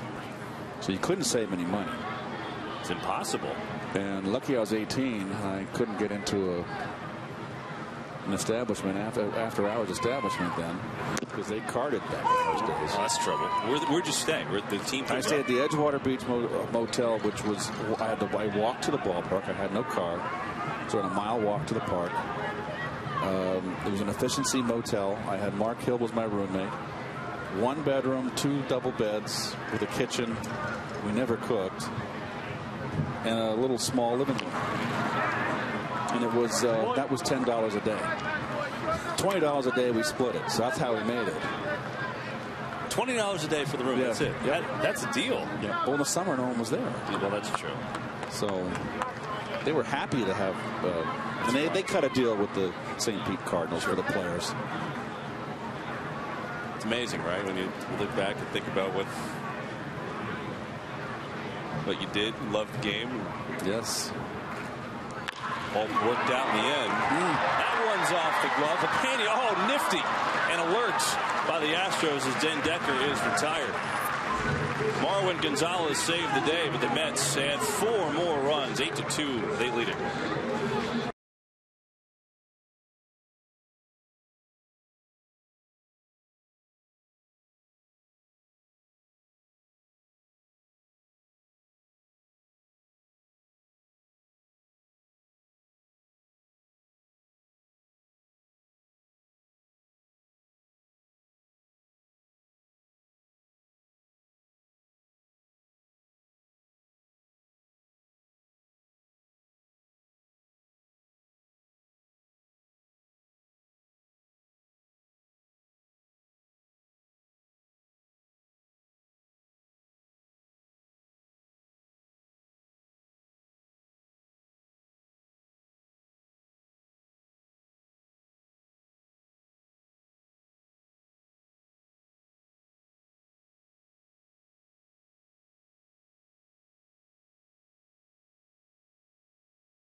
Aaron Gorski, the new pitcher for the Mets, as we head to the 5th inning. 8-2, Mets on top of the Astros, an 11-hit attack, and Gorski, the third Met pitcher of the day. Meanwhile, Gorski is relieving one Robert Carson, who went an inning this afternoon. Joining us now from the Met dugout is, well, Robert, it's Kevin and Keith upstairs. We thank you for joining us this afternoon. Thank you guys for having me today. I kind of ran out of my own introduction there. I wasn't very smooth. I apologize for that. You know, what is it like for you? You come into this spring and you're a major leaguer now. You had that experience last year, and then you got a taste of the big leagues. And how does that differ your experience in spring training, knowing what it's like to be there? It's a feeling I can't explain. I'm just happy to be here, be around these group of guys. It's a great feeling. Robert, what are you working on this spring? Is there anything that you're focusing on? Yeah, I'm trying to just get better at my fastball command and work still on my changeup and make my slide on my out pitch. And now I'm in the process of throwing a cutter. Apparently, Daniel Murphy has given your sign as you discuss your pitches here. You know, how do you work on things, Robert, when you're obviously trying to make a team? You know, we were talking when you were pitching about the competition, especially from the left-handed spot to try and make the team. And there's a lot of guys that are trying to get in this bullpen. So how do you work on getting better while also, you know, trying to have optimal results and prove to Terry Collins that you belong in the big leagues? I think it's friendly competition, you know. Great group of lefties we got here. Fighting for 2 spots in the bullpen this year. Just try to prepare each and every day. Just come to work hard and come out every time I take the ball and feel the strike zone up and get outs. What did you learn after you were brought up the first time? I think you maybe have got one appearance, if any appearance. Then you were sent down and then brought back up. And you came up and you looked comfortable that second time. It looked like looked like you belonged, Robert. You know, what did you learn in that time when you got a taste, then got sent down, then came back up later in the year? I kind of learned what kind of pitcher I was going up to the big league the first time when I made my debut in Toronto. It was nerve-wracking, but I kept my cool. Daniel came up to me right when I got to the mound and said, "Hey, Carlos, just do what you know how to do. No pressure here. Just make your pitches, and we got your back." And that kind of calmed my nerves. And I made my debut, and it was a good feeling. When I went back down, I just tried to keep doing the same thing that I learned up there, pounding the bottom of the strike zone, attacking hitters, and getting ground balls and fly balls, and strikeouts and everything. Nice play, Ike Davis, and the flip to Gorski. Pretty. Well, nice range to the right, dive, nice play. Don't like the backhand on that. That's a little risky, but nice play by Ike. 3-1 on your scorecard. That was like a no-look pass. I mean, that was something. That was awesome. Robert, how about spring training? You know, I mean, for us, we're showing the pictures back home, and it's a relaxed setting. We're showing the palm trees and the sun. How about for a player? You know, is spring training, does it get to a point where it's laborious? How do you deal with 7 weeks of what sometimes can be monotony? How is it for a player? You just come in, we have a job to do here. Every year, you get your 2-3 months off in off season. That's the time to rest and, get everything else together. But when it's spring training time, we come here, ready to work. So, you just, everybody handles different ways. Myself, I'm here. I just focus on baseball, and outside the field, I'm a guy that's real chill, laid-back guy like that. Just, play video games and just chill and kind of get away from the game just for a little bit, for a few hours, and then back at it the next day. I was going to say, give me a little flavor for the offseason in Hattiesburg, Mississippi. I want to know, you go back home, and what you got going on there? Oh, man, home is amazing. I am from Hattiesburg. It's a little country and rural mixed.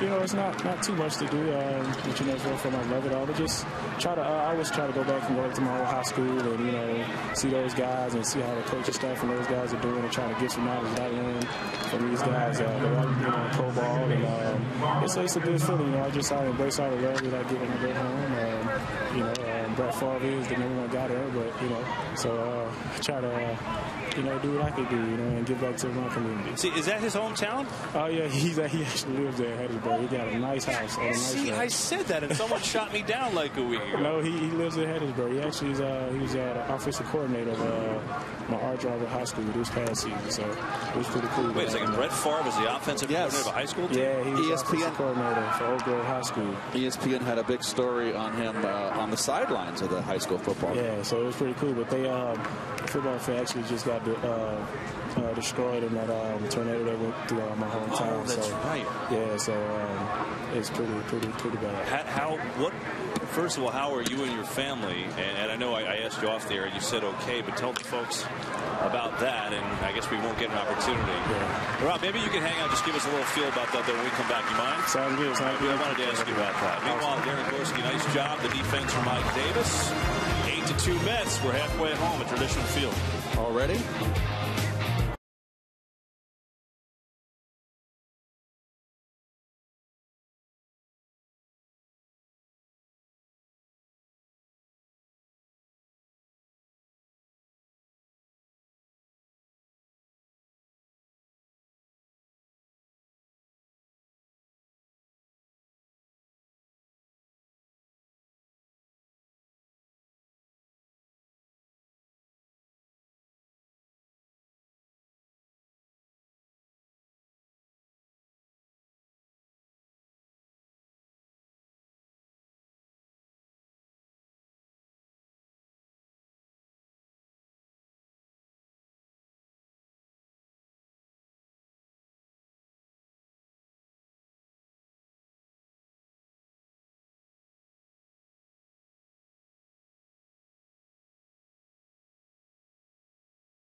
New pitcher for the Astros, Cha-Jen Lo, will come on. Astros signed him as a free agent back in 2008.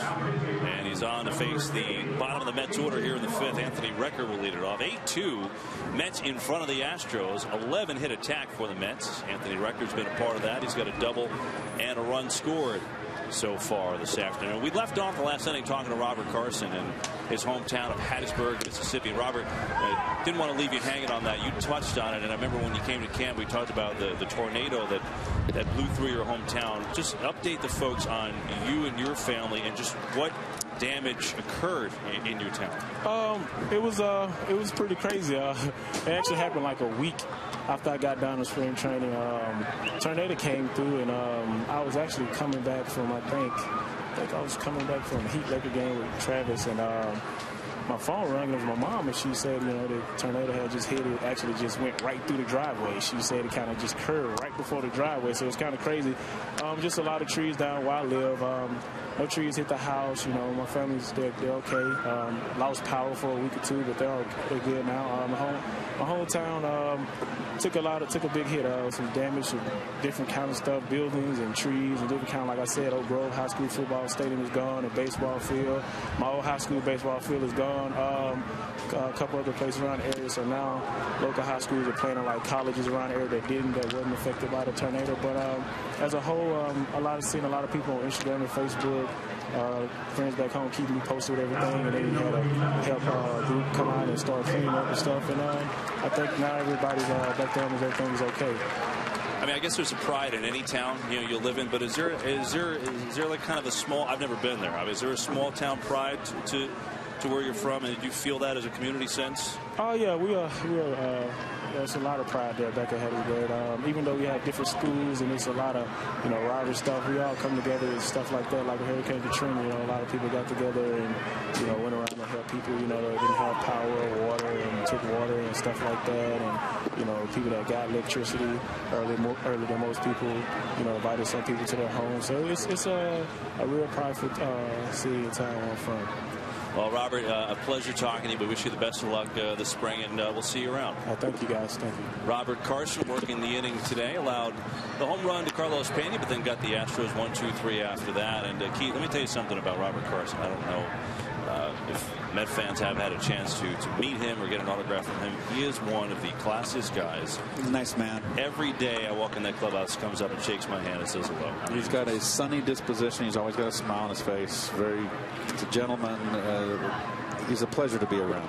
Guy you can root for, and you can imagine how scary that was. He gets through to spring training, all of a sudden he gets word there's a tornado back home, and frantic to make sure everything's okay. I went through a tornado. I never want to go.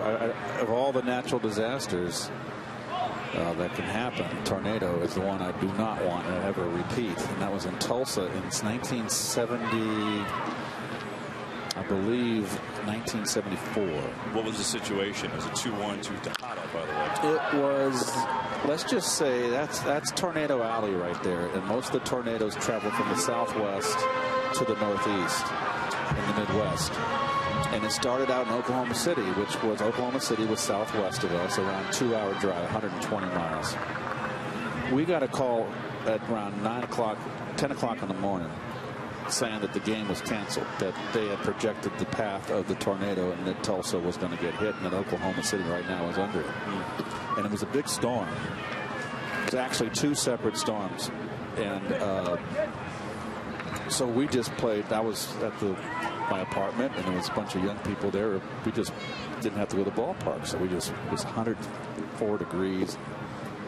Humid in Tulsa, and we just played volleyball in the pool all day. And then all of a sudden, around 4 o'clock, I'll never forget, I looked to the southwest, and I swear it was like you could have, like a surgeon, cut a straight scalpel line across the clouds. And it was off in the horizon, and it was like pea soup, the color of the clouds. I swear it was like pea soup. And we sat there and looked, and it was moving so rapidly. Within 5 minutes, it was on the horizon. It was over our head. And it became pitch black, dark. The lights turned on. We hustled out of the pool. Stayed in the pool that long. And well, that's how fast they were moving. Yeah. And there were 7 separate funnels in that first storm.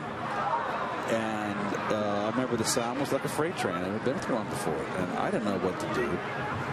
And then I'm in underneath something, and I remember, apartment buildings go up like max blocks, like blocks of matches. So I ran out into a gully, and there was trees around there, and it was raining so hard. And the tornado, it was close to us, the one that I heard. I was on 50th and Yale. It hit on 70th and Yale. So it was just 20 blocks away. And it wiped out a neighborhood. And it was raining so hard, and within a few minutes, 5 minutes, I was in almost waist deep water in that gully. And I remember looking up and seeing the trees swaying and going, well, you know what? If one of these trees gets uprooted and lands on me, I'm going to drown. So I got out of the gully, ran back into my apartment, and just weathered the storm. And I was scared to death. Wow. Where are you, not being from the Midwest, where are you supposed to go in that situation? If you're in an apartment, I mean, bathtub, what do they say? Bathtub, put a mattress over the top of you. If you got a twin bed, yeah. I think. They always said get between the door because the doors are more reinforced. But I tell you what, if a tornado is going to hit you full force, it's a big one. Yeah, you haven't got a shot. Basement would be nice if you had one. It must have been pretty scary. That was scary. I was scared. Meanwhile, Cha Jen-Lo working with 1 out, 1-1 to Wilmer Flores. Ruben Tejada drew the walk. He's on first. 8-2 Mets. As we play in the 5th, a bunch of offensive heroes for the Mets today. Ike Davis, a couple hits, 3 runs, RBI. Lucas Duda, 3 for 3, 2 RBIs. John Buck, 2 RBIs. He's 2 for 3. So there's been offense up and down the board.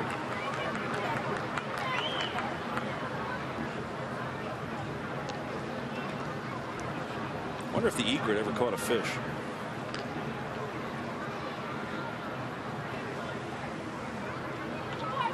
It's still out there. I can still see it. He's out. I can see him. Or her. 1-2. Breaking ball is low.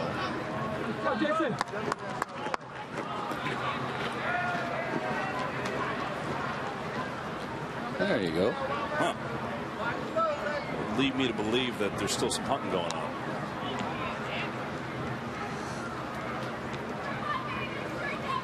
Oh. Attack. The little things, Keith. 2-2 to Wilmer Flores. It's a lazy Saturday here in Port St. Lucie. Tejada leads off first. This is I've got 13 days off in a row after this. Ronnie's going to pick it up for the next almost 2 weeks. That's terrific. I don't know what I'm going to do. We don't have another broadcast until Thursday because the Mets have some road games. They have a day off in there. So next time we're on the air is Thursday at 1 against the Tigers. And I've already got my flight arrangements back to New York on the 29th, Friday. Give me a couple days, Saturday and Sunday, to open up the house.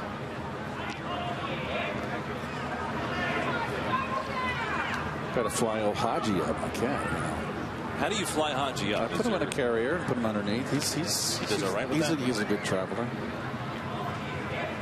Does he get a mid-flight drink of any sort? No, he just zonks out. No chance of the double play with Tejada running, but Torres, even with the ball, retired at first. 2 down, and Tejada advances to second.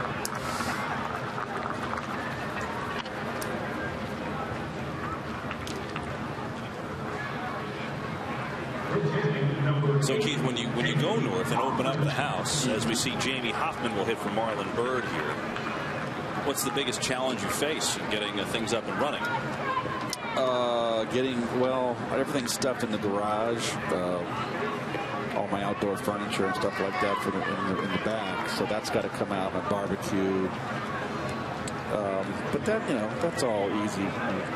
The biggest challenge is Haji gets all excited because it's a new place for him. He's a jet setter.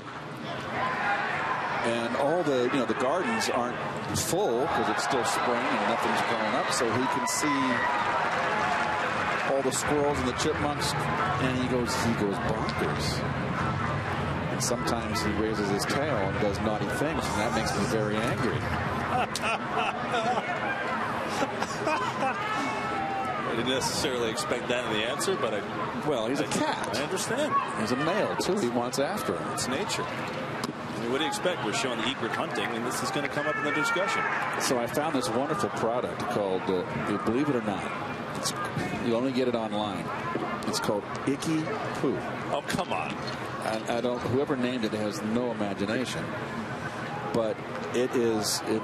Cats that smells when they do that shake with the tail, and it's hard to get rid of that. And it is a great product.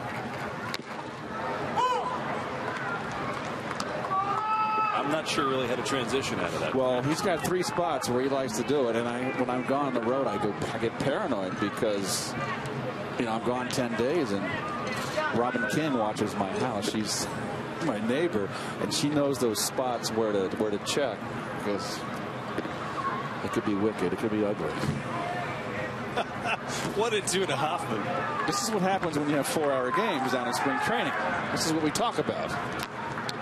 I'm expecting, the old broadcast when you'd get like the bottle of Tide to hold it up during the broadcast and promote it. Somehow by the end of this game, Icky Poo's got to make its way to the booth. I hate to tell you, it's got to find its way here. I've got a supply for 10 years of it. The vet told me that Haji's going to live another 10 years. How does the vet know that? He's healthy. Well, he's 10. 2-2 to Hoffman, and there's strike 3 call. All right, at the end of that inning. All right. Check back with the Egret when we return. 8-2 Mets. Oh, there he is. All is well.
Wholesale changes for the Mets as we start at first base, where Zach Lutz enters the game there for Ike Davis. Reese Havens now in at second for Justin Turner. Omar Quintanilla at shortstop, replacing Ruben Tejada. We move to the outfield. Mike Baxter comes in, take over for Lucas Duda in left. Jamie Hoffman, we saw him pinch hit for Marlon Byrd. He stays in the game in right field. And the new pitcher is Brandon Lyon for the Mets. And Lyon dealing to Fernando Martinez, ball one. Well, Lyon used to be the closer for the Astros and the Diamondbacks, and he's a veteran trying to come back, looking to make the ball club. A lot of that this spring, and that as far as the bullpen's concerned for this Met ball club. A lot of veterans trying to make the club. Lyon is Mets signed a bunch of veterans out there in that bullpen. He's the one guy that signed a major league deal, so he's going to be on this team. Well, action for the Astros is Edgar Gonzalez. Warren will see him next. As Lyon works 2-1 to Fernando Martinez here in the top of the sixth, 8-2 New York. Keith, how much of a big deal is velocity at this point in spring training? We talked about the other day with Pedro Feliciano, right? And, you know, Brandon Lyon is a guy who, you know, I guess scouts have looked at him and his velocity maybe in the high 80s, where maybe he's supposed to be right up around 90. I mean, does that couple miles an hour matter at this point, or what's your view on that? Well, you know something, Kev? A lot of things have changed in the game. The players come to spring training in better shape. The pitchers throw, and they're really almost in like mid-season form, where, you know, back when I played, if you were a guy that had a spot on the roster, Gibson, for instance, he'd ease his way through spring, stretch it out, and not really worry about what kind of spring. But the one constant, the one thing that hasn't changed, those guys, the young and the veterans that are trying to make a ball club, they came in shape, ready to pitch. They didn't have the luxury of saying, okay, I've got, you know, 3 or 4 day outings where I can get it in gear. So that's a constant. When you are trying to make a ball club, nothing's changed in that regard. Nice play. Well, Lutz stayed with it there patiently, but then the last bobble cost him. Well, he did everything right here. It's an in-between hop, and he stayed in front. If you don't stay in front and it gets by, it's a double. And nothing you can do about it. He makes the good recovery there. He makes the play. they score the error on Lutz. Geico Sports Night, the only show that's only New York sports. It's tonight on Geico Sports Night, starting at 10:30 only on SN1. Carlos Pena get his third at bat for Houston. He's 1 for 2. Double play in the first against Jeremy Hefner. 2-run home run in the fourth against Robert Carson. Jeremy Hefner looked good. Good start for him. 3 innings. No runs, 1 hit, 1 walk, 1 strikeout, 36 pitches, 25 strikes. So back-to-back good 3-inning appearances for Hefner this spring. And then it's Carson, Gorski with the scoreless 1-hit frame, and now Brandon Lyon. Fourth pitcher of the day for the Mets. Also scheduled to throw Bobby Parnell, who's going to work on back-to-back days for the first time this spring. Bobby's had very sharp spring so far, scoreless in his 5 innings of work. Pena went opposite field on his 2-run home run against Carson. The wind is picked up even more from right to left, so it's really a big jet stream blowing out to left field. You get it up there in that wind, and of course, clockwork, the wind turns around and blows to the right. As soon as I say that, swirling, I guess. There they are. Wow. The flag ski. Stiff wind. Boy, that sure is blowing. 2-0 to Carlos Pena. Lyon misses outside with 88 miles an hour and is behind 3-0.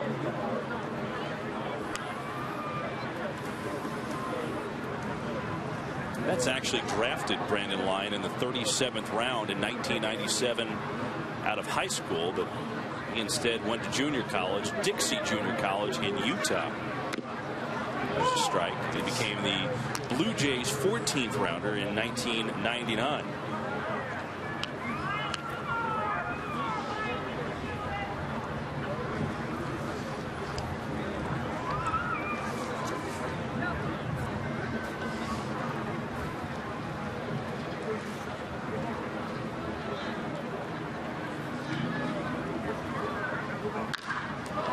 Hits another one to left. Jet stream carrying this one, curving foul ball.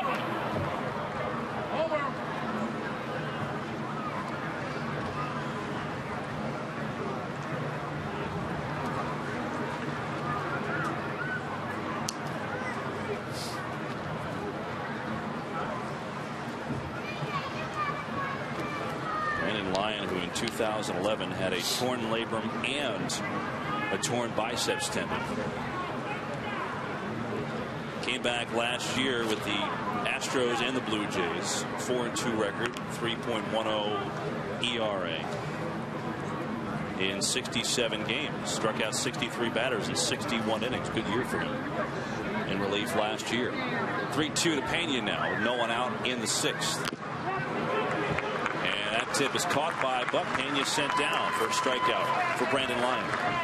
Well, Brandon Lyon got wise here and said, I'm going to wind blowing out to left field. I'm going to pound these guys left inside, left-hand hitters. You want to pull it, turn that wind around in right field, blowing in, you be my guest. J.D. Martinez is 0 for 2. He struck out twice. Once against Jeremy Hefner, once against Robert Carson. Takes a low for ball 1 from Brandon Lyon.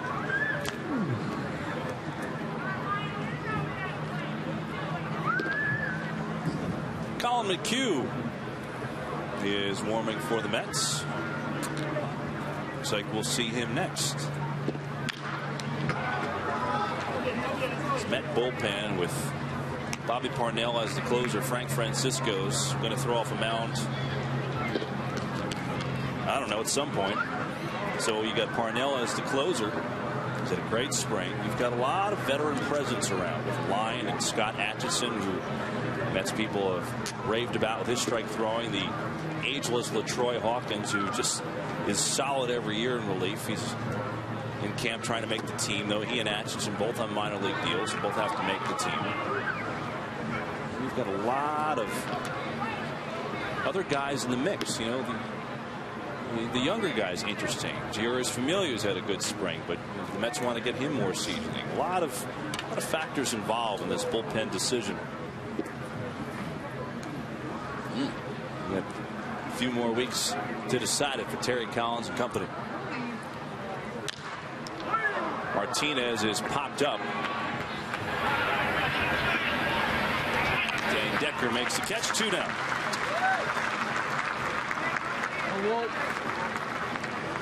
Well, let's look at that bullpen, and here are some of the righty options.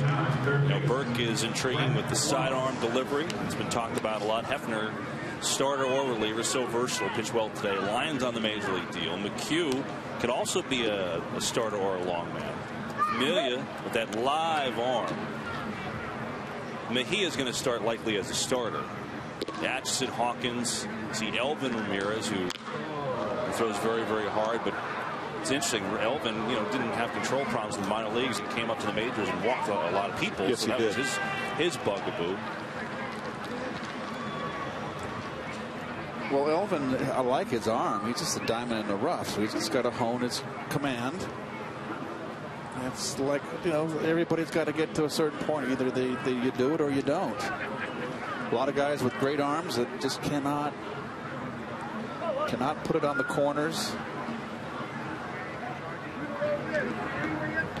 Brett Wallace with the 0-1 big cuts. He's in the 0-2 hole. You would think, Keith, the way it's looking, this is based on nothing from a source. This is just, you would think that with those veteran arms that the Mets would likely, select those guys, give the young guys a little bit more experience, unless someone just absolutely blows them away this camp. And then make the young guys earn the promotion. Of course, that would seem logical, but you never know. It's wide open here, ball in the dirt, and you got him. Nice. Good throw by John Buck, and he nails Fernando Martinez. That was right on the money. 8-2 Mets. We go to the bottom of the 6th. Let's look at the arm from John Buck. Stayed with it. F marks a dead duck.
Chris Carlin, Adam Schein break down the brackets for the Big East tournament. Plus, bring you live reports on the Mets and Yanks straight from camp. It's on Loudmouths weeknights at 6 only on SNY. Bottom 6 tradition field as the Mets leading the Astros 8-2. We see the first at bat for Reese Havens and the first pitch thrown by Edgar Gonzalez. The Astros, by the way, subbed their entire team. So they've got 9 changes. There wasn't a moment of rest in a commercial break, was there? No. We were scuffling. Still trying to figure out who's pitching. Let's see if we can do this. Nate Fryman over at first. Delino DeShields Jr., you know that name, over at second. Jose Martinez at short. Pitcher. We did that one, right? That's a ball. Brandon Laird is at third. Keep going. Don't know who that is. Mark Krause maybe in left. That's Krause in left. Brandon Barnes in center. He's had a good camp. And Jimmy Paredes in right. No idea who's catching. Art Fern. I mean, I think 8 or 9 is pretty good. Well, let's see who the catchers are. It's got to either be Rene Garcia or Carlos Perez or Chris Wallace. I bet you it's. That looks like a 70. Carlos Perez. All right. Now, folks, we just want you to know that you're watching, and we know that you are very interested in these changes. So we're working hard to bring them to you. I mean, when 9 guys go out different on the field, that's hard. And then have no names on the back of the jersey, right? I personally don't care. It's challenging. Well, Webby, our director, keeping up. I have to keep up with him. Bo Porter knows who's out there. That's a fine, Bo. You can't do that. 9 changes. 9 changes with no names on the jerseys. 3-2 to Reese Havens. Off speed, got him. Havens down on strikes. 1 out, home 6. It's a hanging slider. Like right. Buffalo struck somebody, got it away. Okay. So 1 down for Edgar Gonzalez, and we'll see Zach Lutz get his first at bat tonight. That year worked out pretty well for them. That was a magic year, was it not? Yeah. I remember that, and I was in high school, '69. I was a sophomore, and no one thought the New York Mets had a chance to beat the mighty Baltimore Orioles. And they did it in 5. Lost the first game and won 4 in a row, correct? So many magical moments in that series. AG and Swoboda. Oh, well, how about Al Weiss? Hit 218 that year or something? Gil Hodges is the manager, of course, and then you know how everybody talks about Gil, how revered he was. Here's a chance for Delino DeShields Jr. and he makes the play on Lutz. You know, Keith, obviously you were on the all-time Mets team that we did on SNY, and you know all the guys that played under Hodges, just raved about him on that show. I mean, well, Seaver gets tears. Yeah. Tom can't control himself.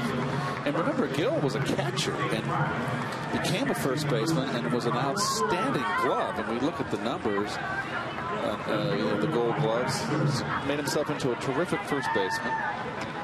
Why is he not in the Hall of Fame? Well, that's a very good question. And he's one of the more controversial non-picks. I mean, people talk about it to this day. You'd think, I mean, what Gil's last year was, 1963, I believe, with the Mets. I could be wrong. And he just was a bench player then. And people still talk about that. And that's 50 years ago. One of the most loved figures, obviously, in franchise history. Just talk to anybody who played under him. You're right, it was 63. It was his final year. 370 home runs for Gil Hodges in his 18-year career with the Dodgers and finishing off the final 2 with the Mets.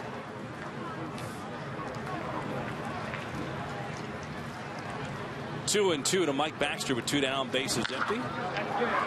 Baxter powers 1 to left. Tailing foul, and it lands just foul.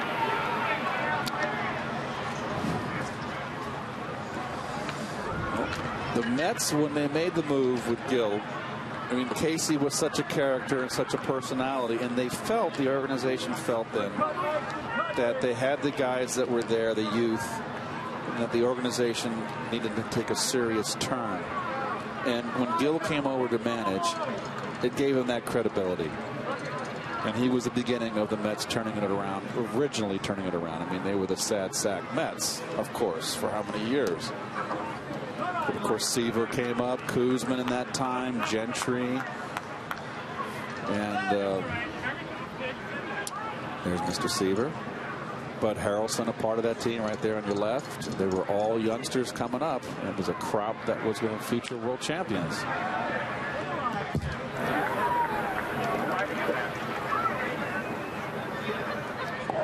Maz. Buddy. There's Mr. Carter. Kid. Notice how our ball boys always got in there. Mike's in there. Mikey, what a ham he was. Was he first or third baseman? I forget. Another play for DeShields, who looks smooth just like his dad at second base. Mets retired in order in the 6th from Edgar Gonzalez. They lead at 8-2.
Jonas Schwartz, Joe Benengo will have a preview of the Big East Tournament plus exclusive Mets player and coach interviews straight from Port St. Lucie. Daily News Live presented by Citi. It's weekdays at 5 only on SNY.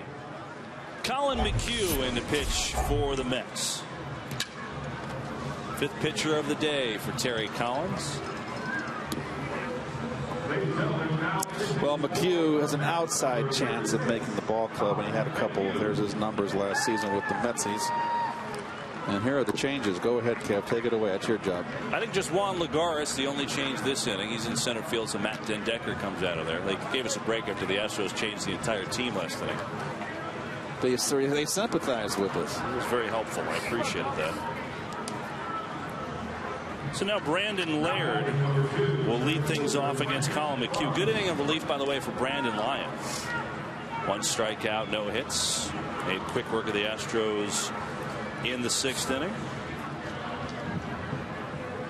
As we take a look at Brandon Laird, claimed off of waivers from the Yankees, actually, at the end of last season, 25-year-old.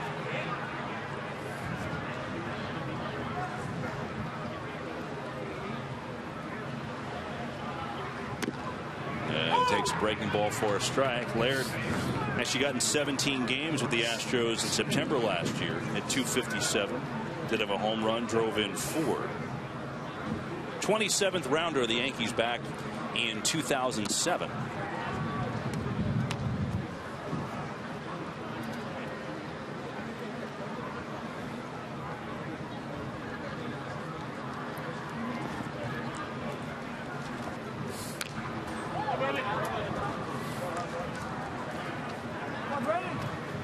McHugh has, oh, there you go. He's got the same shoes on that the Egret had on. A little different colors. Funny how kids can entertain themselves. Oh, in slow motion, too. Look at them. That's great. That's just what it's about. Flores at third. On the run. Can't make the play. Well, tough chance here. Nice bare hand. Gets rid of it quickly. Not quick enough.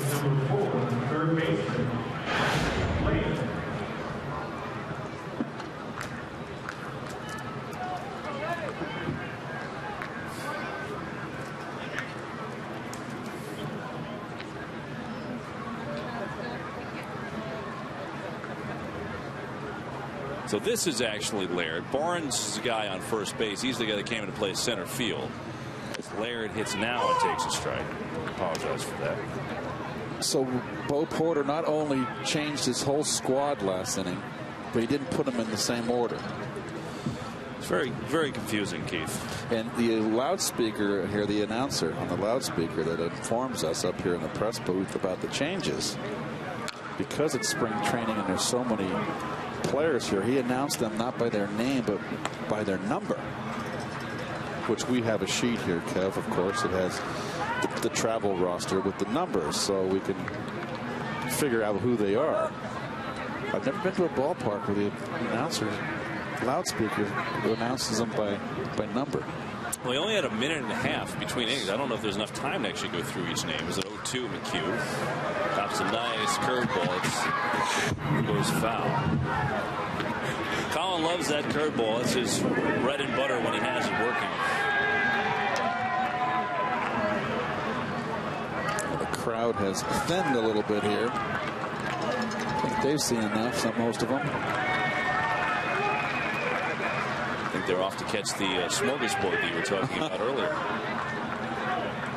Starts at 4 o'clock. It's getting a little chilly. It is.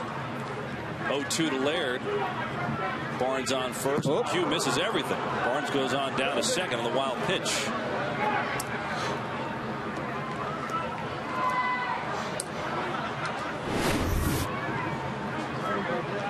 This one got away. That's what Landon Powell could do about that one. Below 70. Started the game out about 73 degrees. It's stayed it's been cool here for the last week. And this is usually the month of March is usually warm in the 80s. Well, the mornings have been especially chilly. I mean, it's been in the 40s most mornings, and it's taken 9:30 to start warming up.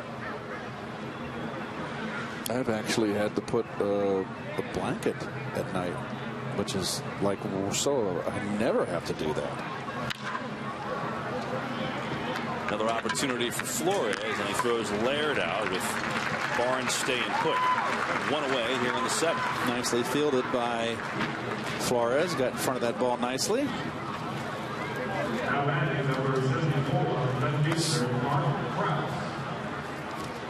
Well, here's the big left fielder here, Krause. Mark Krause came into the game in those wholesale changes, get his first at bat.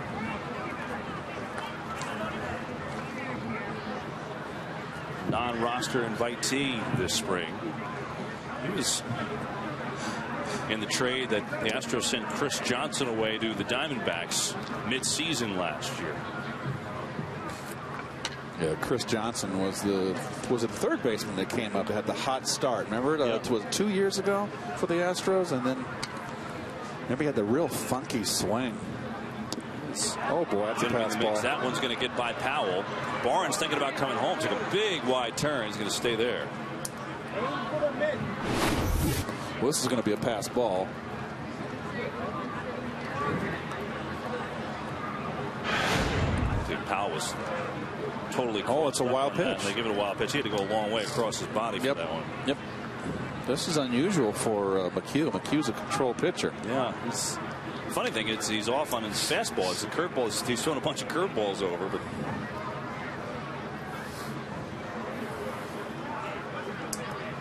he's holding on to the ball a little too long. He's one to left. Baxter trying to make the throw home. Barnes coming through. Oh! Tag, safe. Strong throw home by Baxter. Let's see. On the fly, a little rainbow to it. Let's see the tag. He just got ahead of it. Yep, good call. Home plate umpire Chris Siegel. Nice throw by Baxter. That was a great throw by Baxter, man. To no avail, though, as Barnes just gets the foot in there. So now Jimmy Paredes will be the batter. Paredes actually came to the Astros 2010 in exchange for Lance Berkman, who went to the Yankees in that midseason trade. See what he did in AAA Oklahoma City last year.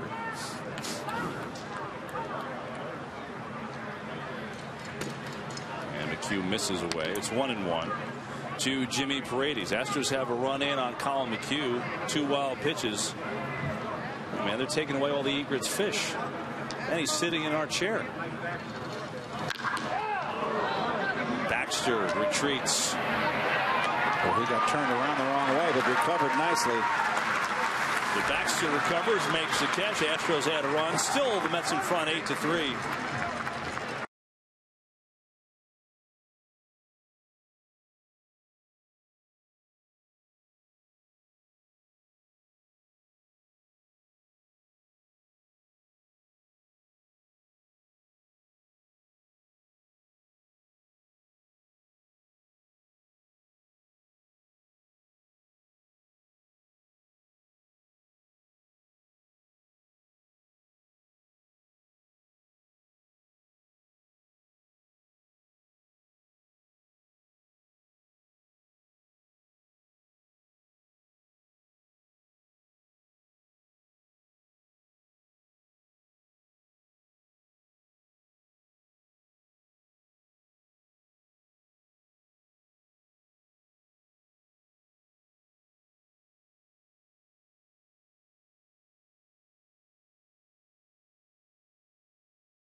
Back at Tradition Field, home 7th inning, 8-3 Mets in front of the Astros this afternoon as Landon Powell, the switch hitter, takes a big cut off of Edgar Gonzalez, and he's in the 0-1 hole. Powell trying to make the team as a backup catcher, competing with Anthony Recker in that spot. Both were with the Oakland A's organization last year. Powell, the 24th overall pick in 04 by the A's. Birthday is coming up. He's turning 31 on March 19th. Well, you'd think him being a left-hand hitter would kind of give him an edge. You always kind of want to have a left-right, backup. Yeah, it certainly gives you a different dynamic.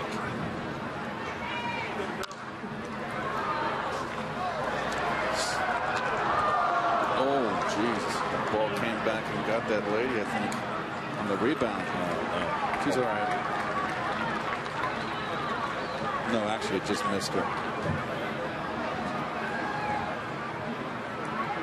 Powell's got 10 home runs in the big leagues to his credit. Played in the minors, AAA with the A's last year.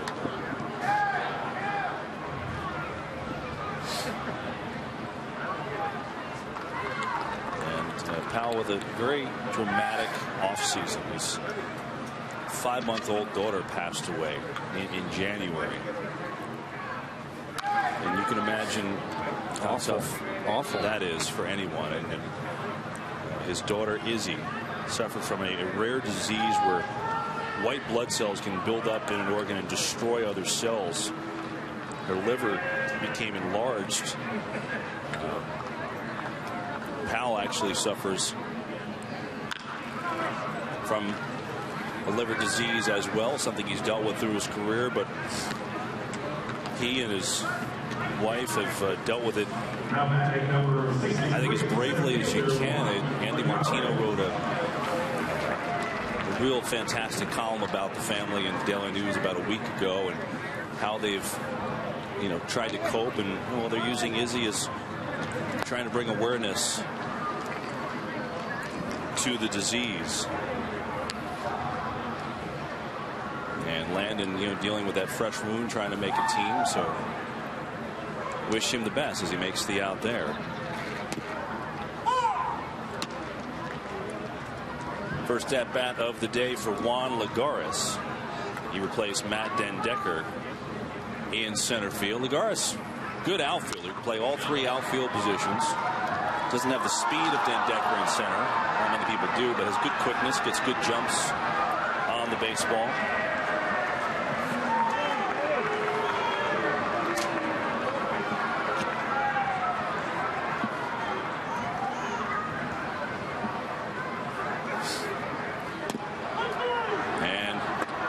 Down on strikes. Next broadcast on SNY will be on Thursday. Got to wait a few days for the next broadcast. Tigers are in Port St. Lucie. Take on the Mets. It's a 1 o'clock start on SNY. I'll have the call with Ron Darling. Look forward to seeing you there. And I'll bring up Anthony Recker now. Another hit to his mantle today. A double, also 2 strikeouts are Recker's afternoon. Takes inside, ball 1 from Gonzalez. Mets have had the offense going.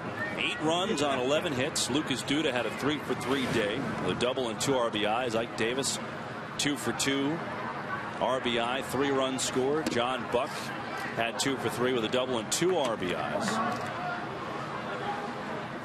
As they've beaten up Astros pitching all day long. Jeremy Hefner made a good start, 3 innings today. Brandon Lyon, real good inning of work. That's the story of the game thus far. 2 down, home 7th.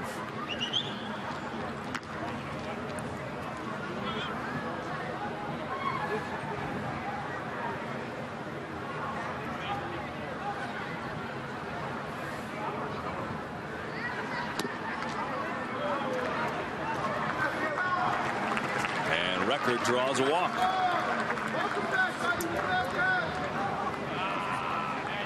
Got to bring up Omar Quintanilla. His first at bat today came on for defense for Ruben Tejada in the last inning.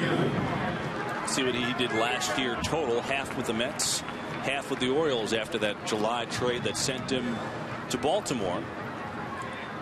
But back here and has a real chance to win a job and go north with the Mets. I think for the big reason is the Mets really don't have a real shortstop behind Ruben Tejada. I mean, they've got a lot of guys that can play the position. We saw Justin Turner play it. We know he can play it. He's better suited elsewhere, Justin, and he's can play just about anywhere. And you've got Brian Bixler and Brandon Hicks, and you've got guys there, but Quintanilla is a real shortstop. That's his position. So I think that gives him a little leg up if he can hit a little bit, try and make this team. And the left-hand hitter too, which helps him. And he plays a good second base also. He's really a middle infielder. Played well with the Mets. 257 for them before he was traded for the Royals last year. And Turner really basically is a second baseman, can play third. Yeah. It's a short. It's a little. You want a little better backup. Usually, when you have your backup players on those middle infielder positions, a lot of times they're a light hitting, but they got to have a glove. And Quintanilla has a nice glove. He can hit a little bit too. It's tough when you don't get a chance to play every day. Hardest job in the game.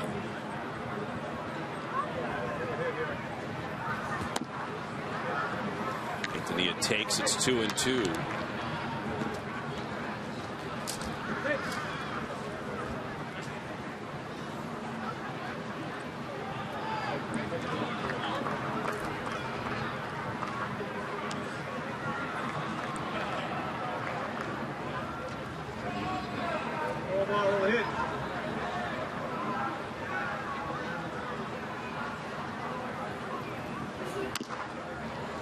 And now the count goes full as Gonzalez missed with the high heat.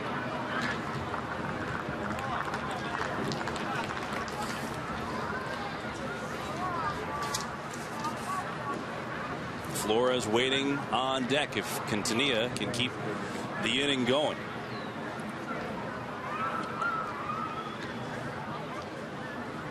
Three-two. There goes Record.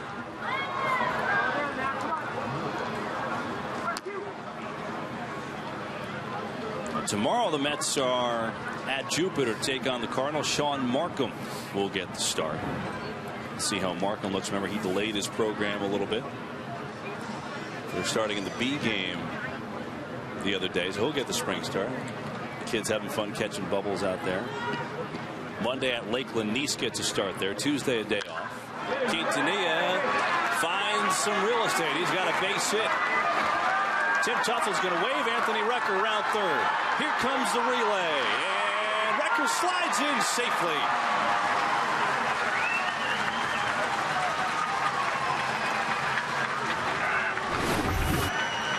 Well, good aggressive coaching at third by Tuff. Terrible tag by the catcher. Not in a position. No anticipation of the throw being up the line. His body's moving away from him. Oh, he olayed it too. Okay. Let's not have anybody get knocked over anymore. Throw is there, but Recker slides in. Recker was running on the play, scored all the way from first as the RBI from Quintanilla. Now Wilmer Flores as it's 9-3 New York. And Gonzalez paints with a strike. Anyway, finish the Mets schedule. Then Wednesday they're at Vieira to take on the Nationals. Matt Harvey getting the start. We're back on the air on Thursday. Tigers and Mets, 1 o'clock on SNY. That's a day that the Mets had initially hoped Johan Santana would be back to pitch, but now we're going to wait some news on him post-game. Flores flies out, inning over. Mets had another run on the Quintanilla RBI. We're through 7. Mets up 9-3.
York Mets baseball on SNY, brought to you by Citi, proud sponsor of the New York Mets, by Budweiser, by Xerox, ready for real business, and by Jeep, the Jeep Showcase event going on now. Come see what's new. Get a great deal on new Jeep brand vehicles today. Along with Keith Hernandez, I'm Kevin Burkhardt from Tradition Field. Glad to have you along. 8th inning, 9-3 Mets. And the veteran Scott Atchison on to pitch for New York. Well, he's had a nice spring, Atchison, and we're talking about him. He pitched last year at Boston. He really got overworked the first half of the season because Boston's pitching was just horrendous. Starting pitching. Oh, got him. So he comes in and he hits Jose Martinez, and the leadoff runner is on for the Astros. Atchison has been in 3 games so far, 3 innings, hasn't allowed a hit or a base runner. So that's a first against him. Geico Sports Night tonight at 10:30. We'll have coverage and highlights of this game. And then everything else, Syracuse, Georgetown going on today. World Baseball Classic. Plenty to do tonight on Geico Sports Night, 10:30 on SNY. Top of the order, Delino DeShields Jr. is the hitter for Houston.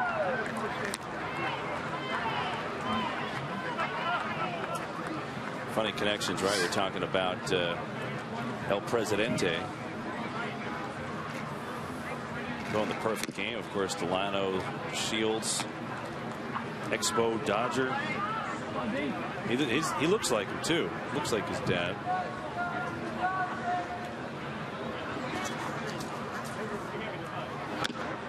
Takes a strike. It's 1-2 from Atchison, who is a strike thrower. He throws a lot of strikes, won't give you the free pass. Well, he's pitching with a slight tear in his elbow, and it's something that he's dealt with. He opted not to have. Has the ball right in front of the mound. Uh-oh.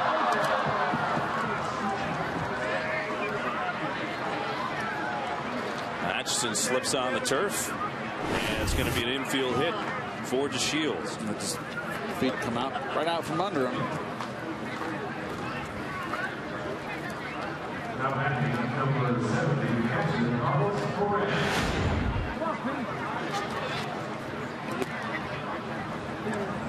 So Atchison, I guess, in a way, is lucky that there's a runner on second base, because Delino DeShields Jr.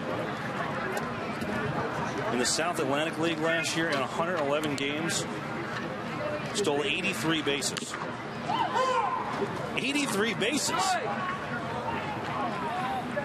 On the year, he stole 101. It's unbelievable. Talk about fast. Flores better hurry. He's had no shot at second. And they'll get the runner at first, but both runners advance. Well, I seem to recall when Vince Coleman was coming up in the Cardinal chain in the minor leagues, he stole 100 bases in the minor leagues, I think, and it was unheard of because no one had done it since like Lou Brock. What did the guy in the Reds, Billy Hamilton, steal last year? Like 150, didn't he? Yeah. 155 bases for Billy Hamilton last year. The Reds minor league system. That's insane. Nate Fryman, the first baseman, gets his first at bat and takes a hefty cut, fouls it straight back. Scott Atchison tried to avoid allowing a run for the first time this spring. Talking about the World Baseball Classic last night. If you missed it, Team USA falling to Mexico 5-2. R.A. Dickey got hit pretty hard in that one, and that's just foul. Let up 4 runs to Dickey in 4 innings of work. 2-run home run to Adrian Gonzalez, and R.A. didn't have a good knuckleball going. He got hit pretty hard. Even the outs were screamers. Adrian Gonzalez homer, drove in 3. David Wright did have 2 for 4 with an RBI.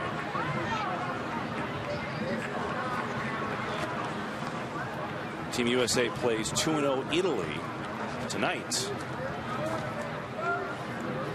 It's a double elimination, correct? Yeah, I believe it's the first 2 from the pool that they're in advance. But if Mexico, let's check the score. If Mexico wins today, I think that hurts them. against Canada. Let's see, Canada's beating Mexico 4-1 right now. Italy has surprised some people. They won by a mercy rule. It's a team that Mike Piazza is a hitting coach on.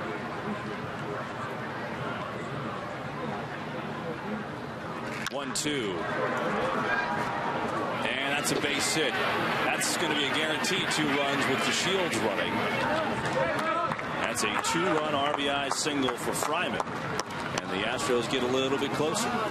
Well, that's the first 2 runs that Atchison has given up all spring so far. He's been spotless, so he gets touched up here. Gobi.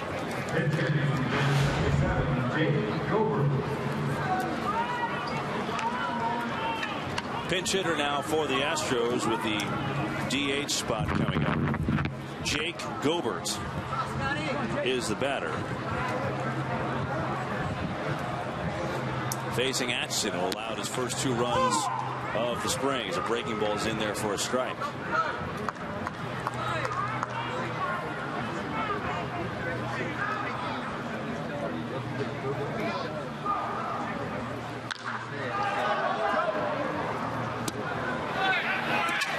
Baxter makes the grab for the second out. You know, Atchison was the 49th round pick of the Mariners back in 1988 out of TCU. 49th round. I didn't even know they went that long. And secondly, what are the odds of someone from the 49th round being signed? That was a 52nd round. Ironically, back in '94, he was taken in the 36th round by the Mariners, but didn't sign. So we actually lost some traction there with C. Parnell warming up. 52nd round. Yeah, I quit my senior year. I had a conflict with my coach. And I was going to be a #1 pick for someone. There were scouts everywhere. I guess my coach got nervous. But anyway, I came out late from basketball, so I wasn't really ready. I pitched, too.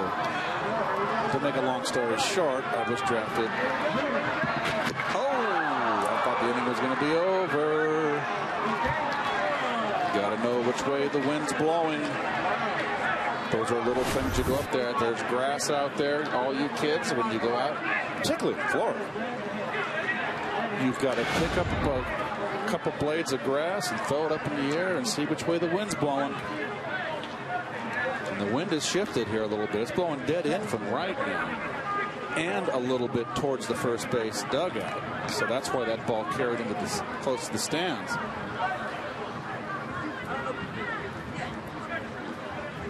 Wind going to the left, but it's been shifting a little bit of late.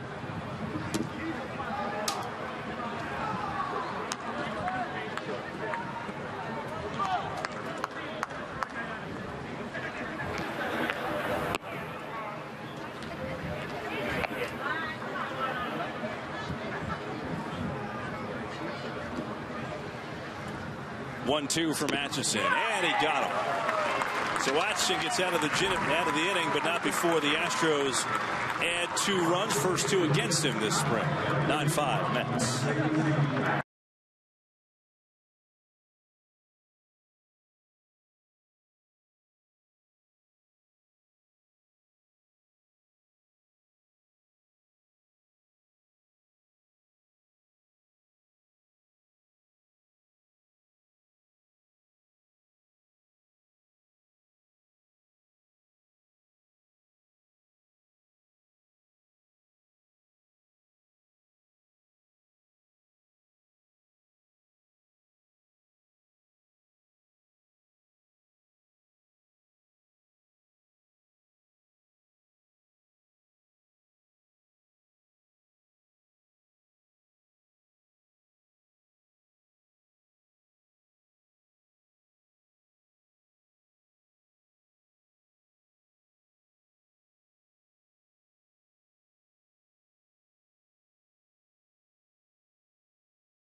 rocket that goes foul to left.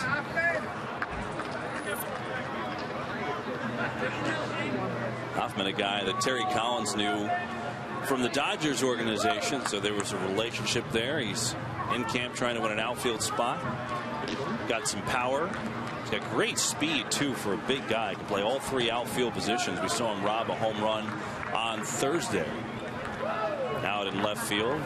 Not only that, he was drafted by the Carolina Hurricanes to play hockey, so talented, athletic guy. It's 1-1 to Hoffman here, leading off the eighth. 9-5, Mets in front.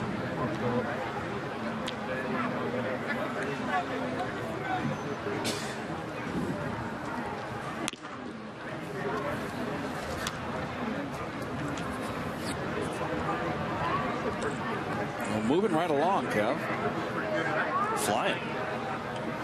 I've not seen the shadows so far forward towards the pitcher. Hoffman just gets under it. And Crash puts it away for the first out. Well, you know, they do change the clocks now. That's right, tonight, right? Take the clocks, set the clocks ahead. Spring forward, fall back, so we go ahead, get the daylight savings time. Outstanding. I like that. So much better. You get a little extra dark in the morning. You get, you can eat dinner and it's daylight out.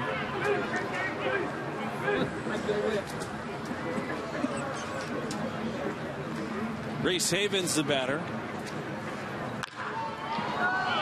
One hopper to DeShields, and there's two away. Havens is 0 for 2. We'll get a look at Zach Lutz.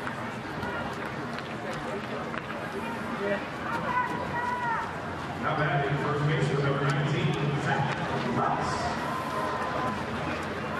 Base is empty for Zach Lutz here in the home eighth inning. 9-5. Mets in front of the Astros. Jeremy Hefner got the start. 3 good innings for him. Good relief innings from Darren Gorski and Brandon Lyon.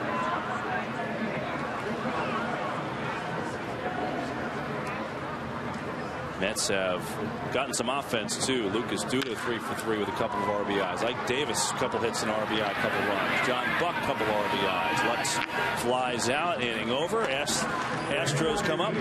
Their last chance. We head to the ninth. 9-5 Mets.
Bobby Parnell on to close it out for the Mets, who lead the Astros 9-5 in the ninth. Keith, he's had a great spring.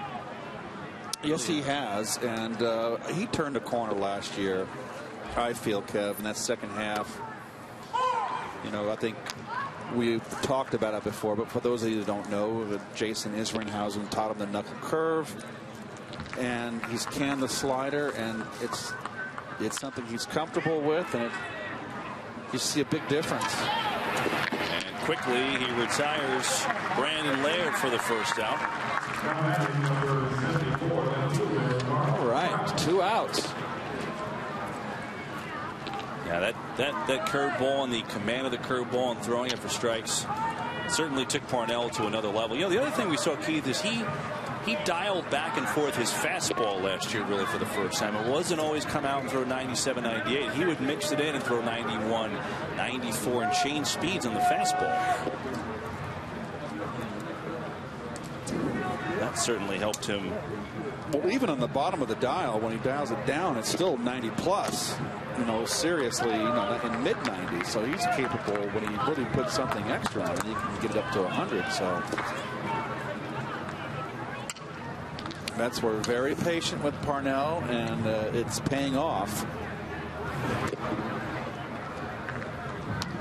As he works to Mark Krause. 1-1 count to the Astros left fielder. That's trying to win their 4th spring game.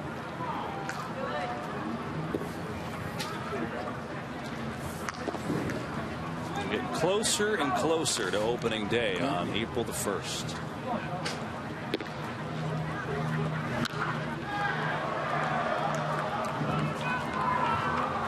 Right now, Bobby Parnell is the closer of this team, with Frank Francisco hasn't even thrown off a mound yet. He's had elbow inflammation.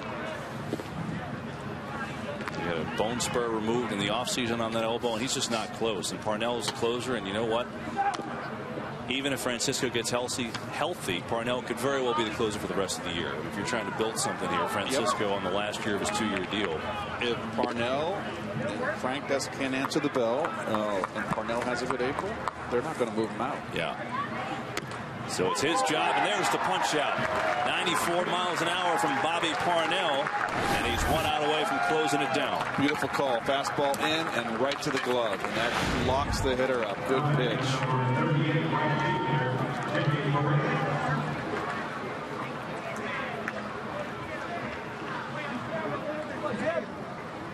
It's a little over 3 weeks, Kev. Slightly over 3 weeks to the opening day. Monday on April Fool's Day. You know, it's getting closer, though. I mean, you're getting to the point now where, you know, the Mets sent a couple to minor league camp today. And, you know, Corey Mazzoni and Fail Montero going down. And you're getting to the point you can start sending guys down to minor league and really start to pare it down and get better looks at guys now. With about 3 weeks to go as it's 0-1 to Paredes. There you go. Should be it. And Lutz will give it over to Parnell, who drops the ball. See, I spoke too quick. You jinxed him. Yep. A little low on the throw, but still that play's got to be made. The error on Bobby Parnell will keep the inning going. So far, it's been perfect for Parnell pitching-wise, but his drop will keep the inning going. So he'll test himself as Jose Martinez, hit by Scott Asheson's pitch the last time up, will take his turn here.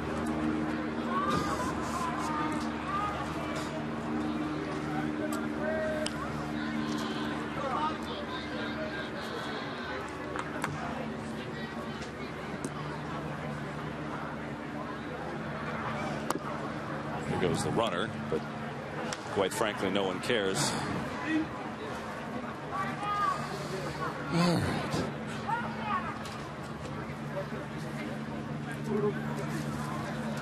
right.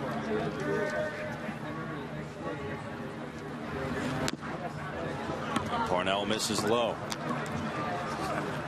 Parnell's got to deal with the frustration of dropping that last out now and just bear down and try and get Martinez.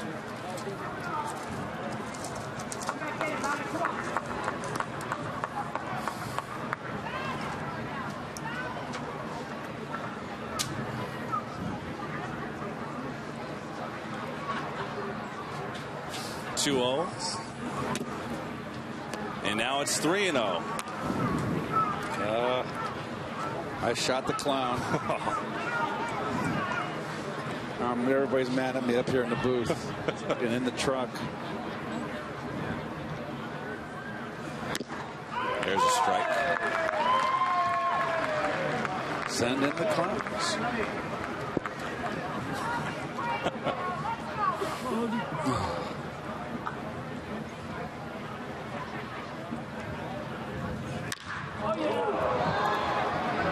Baxter's not going to catch up to that one. Over his head. And a run comes in after the Parnell error. Keeps the inning alive. It's an RBI double. Jose Martinez, 9-6 Mets. Well, you got a 4-run lead. You know the hitter. You know the 3-1 count, 3-1 count, 2-0 count. You know you're going to get a fastball. So let her rip. So the first blemish for Parnell this spring comes because of his own error. Well, we've had 2 pitchers that have given up runs for the first time. Scott Atchison gave up his first runs, as well as Parnell now.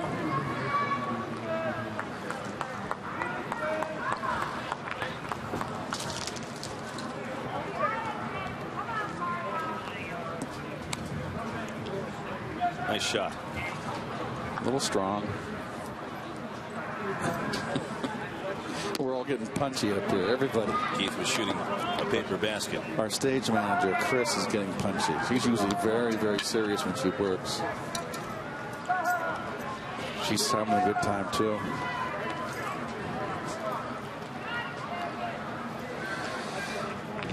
Delino DeShields is the last hope for the Astros as Parnell trying to regroup after the drop at first.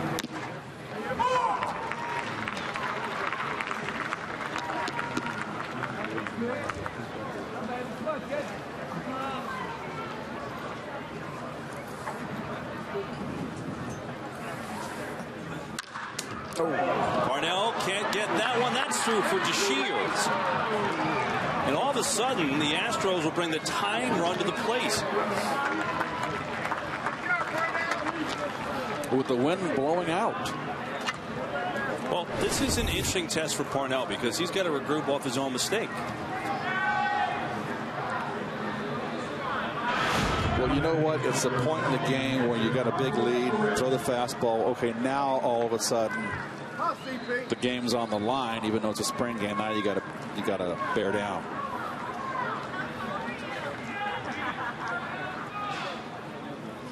So they didn't put that second run up on the scoreboard. I think the scorekeeper's fallen asleep. You still got 9-6 up on the scoreboard.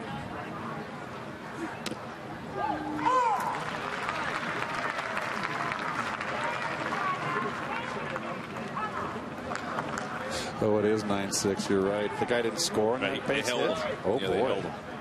Martinez at third. There you go. This one Parnell gets. Hallelujah. He'll jog that over, and that will officially end this sucker. Put it in the books.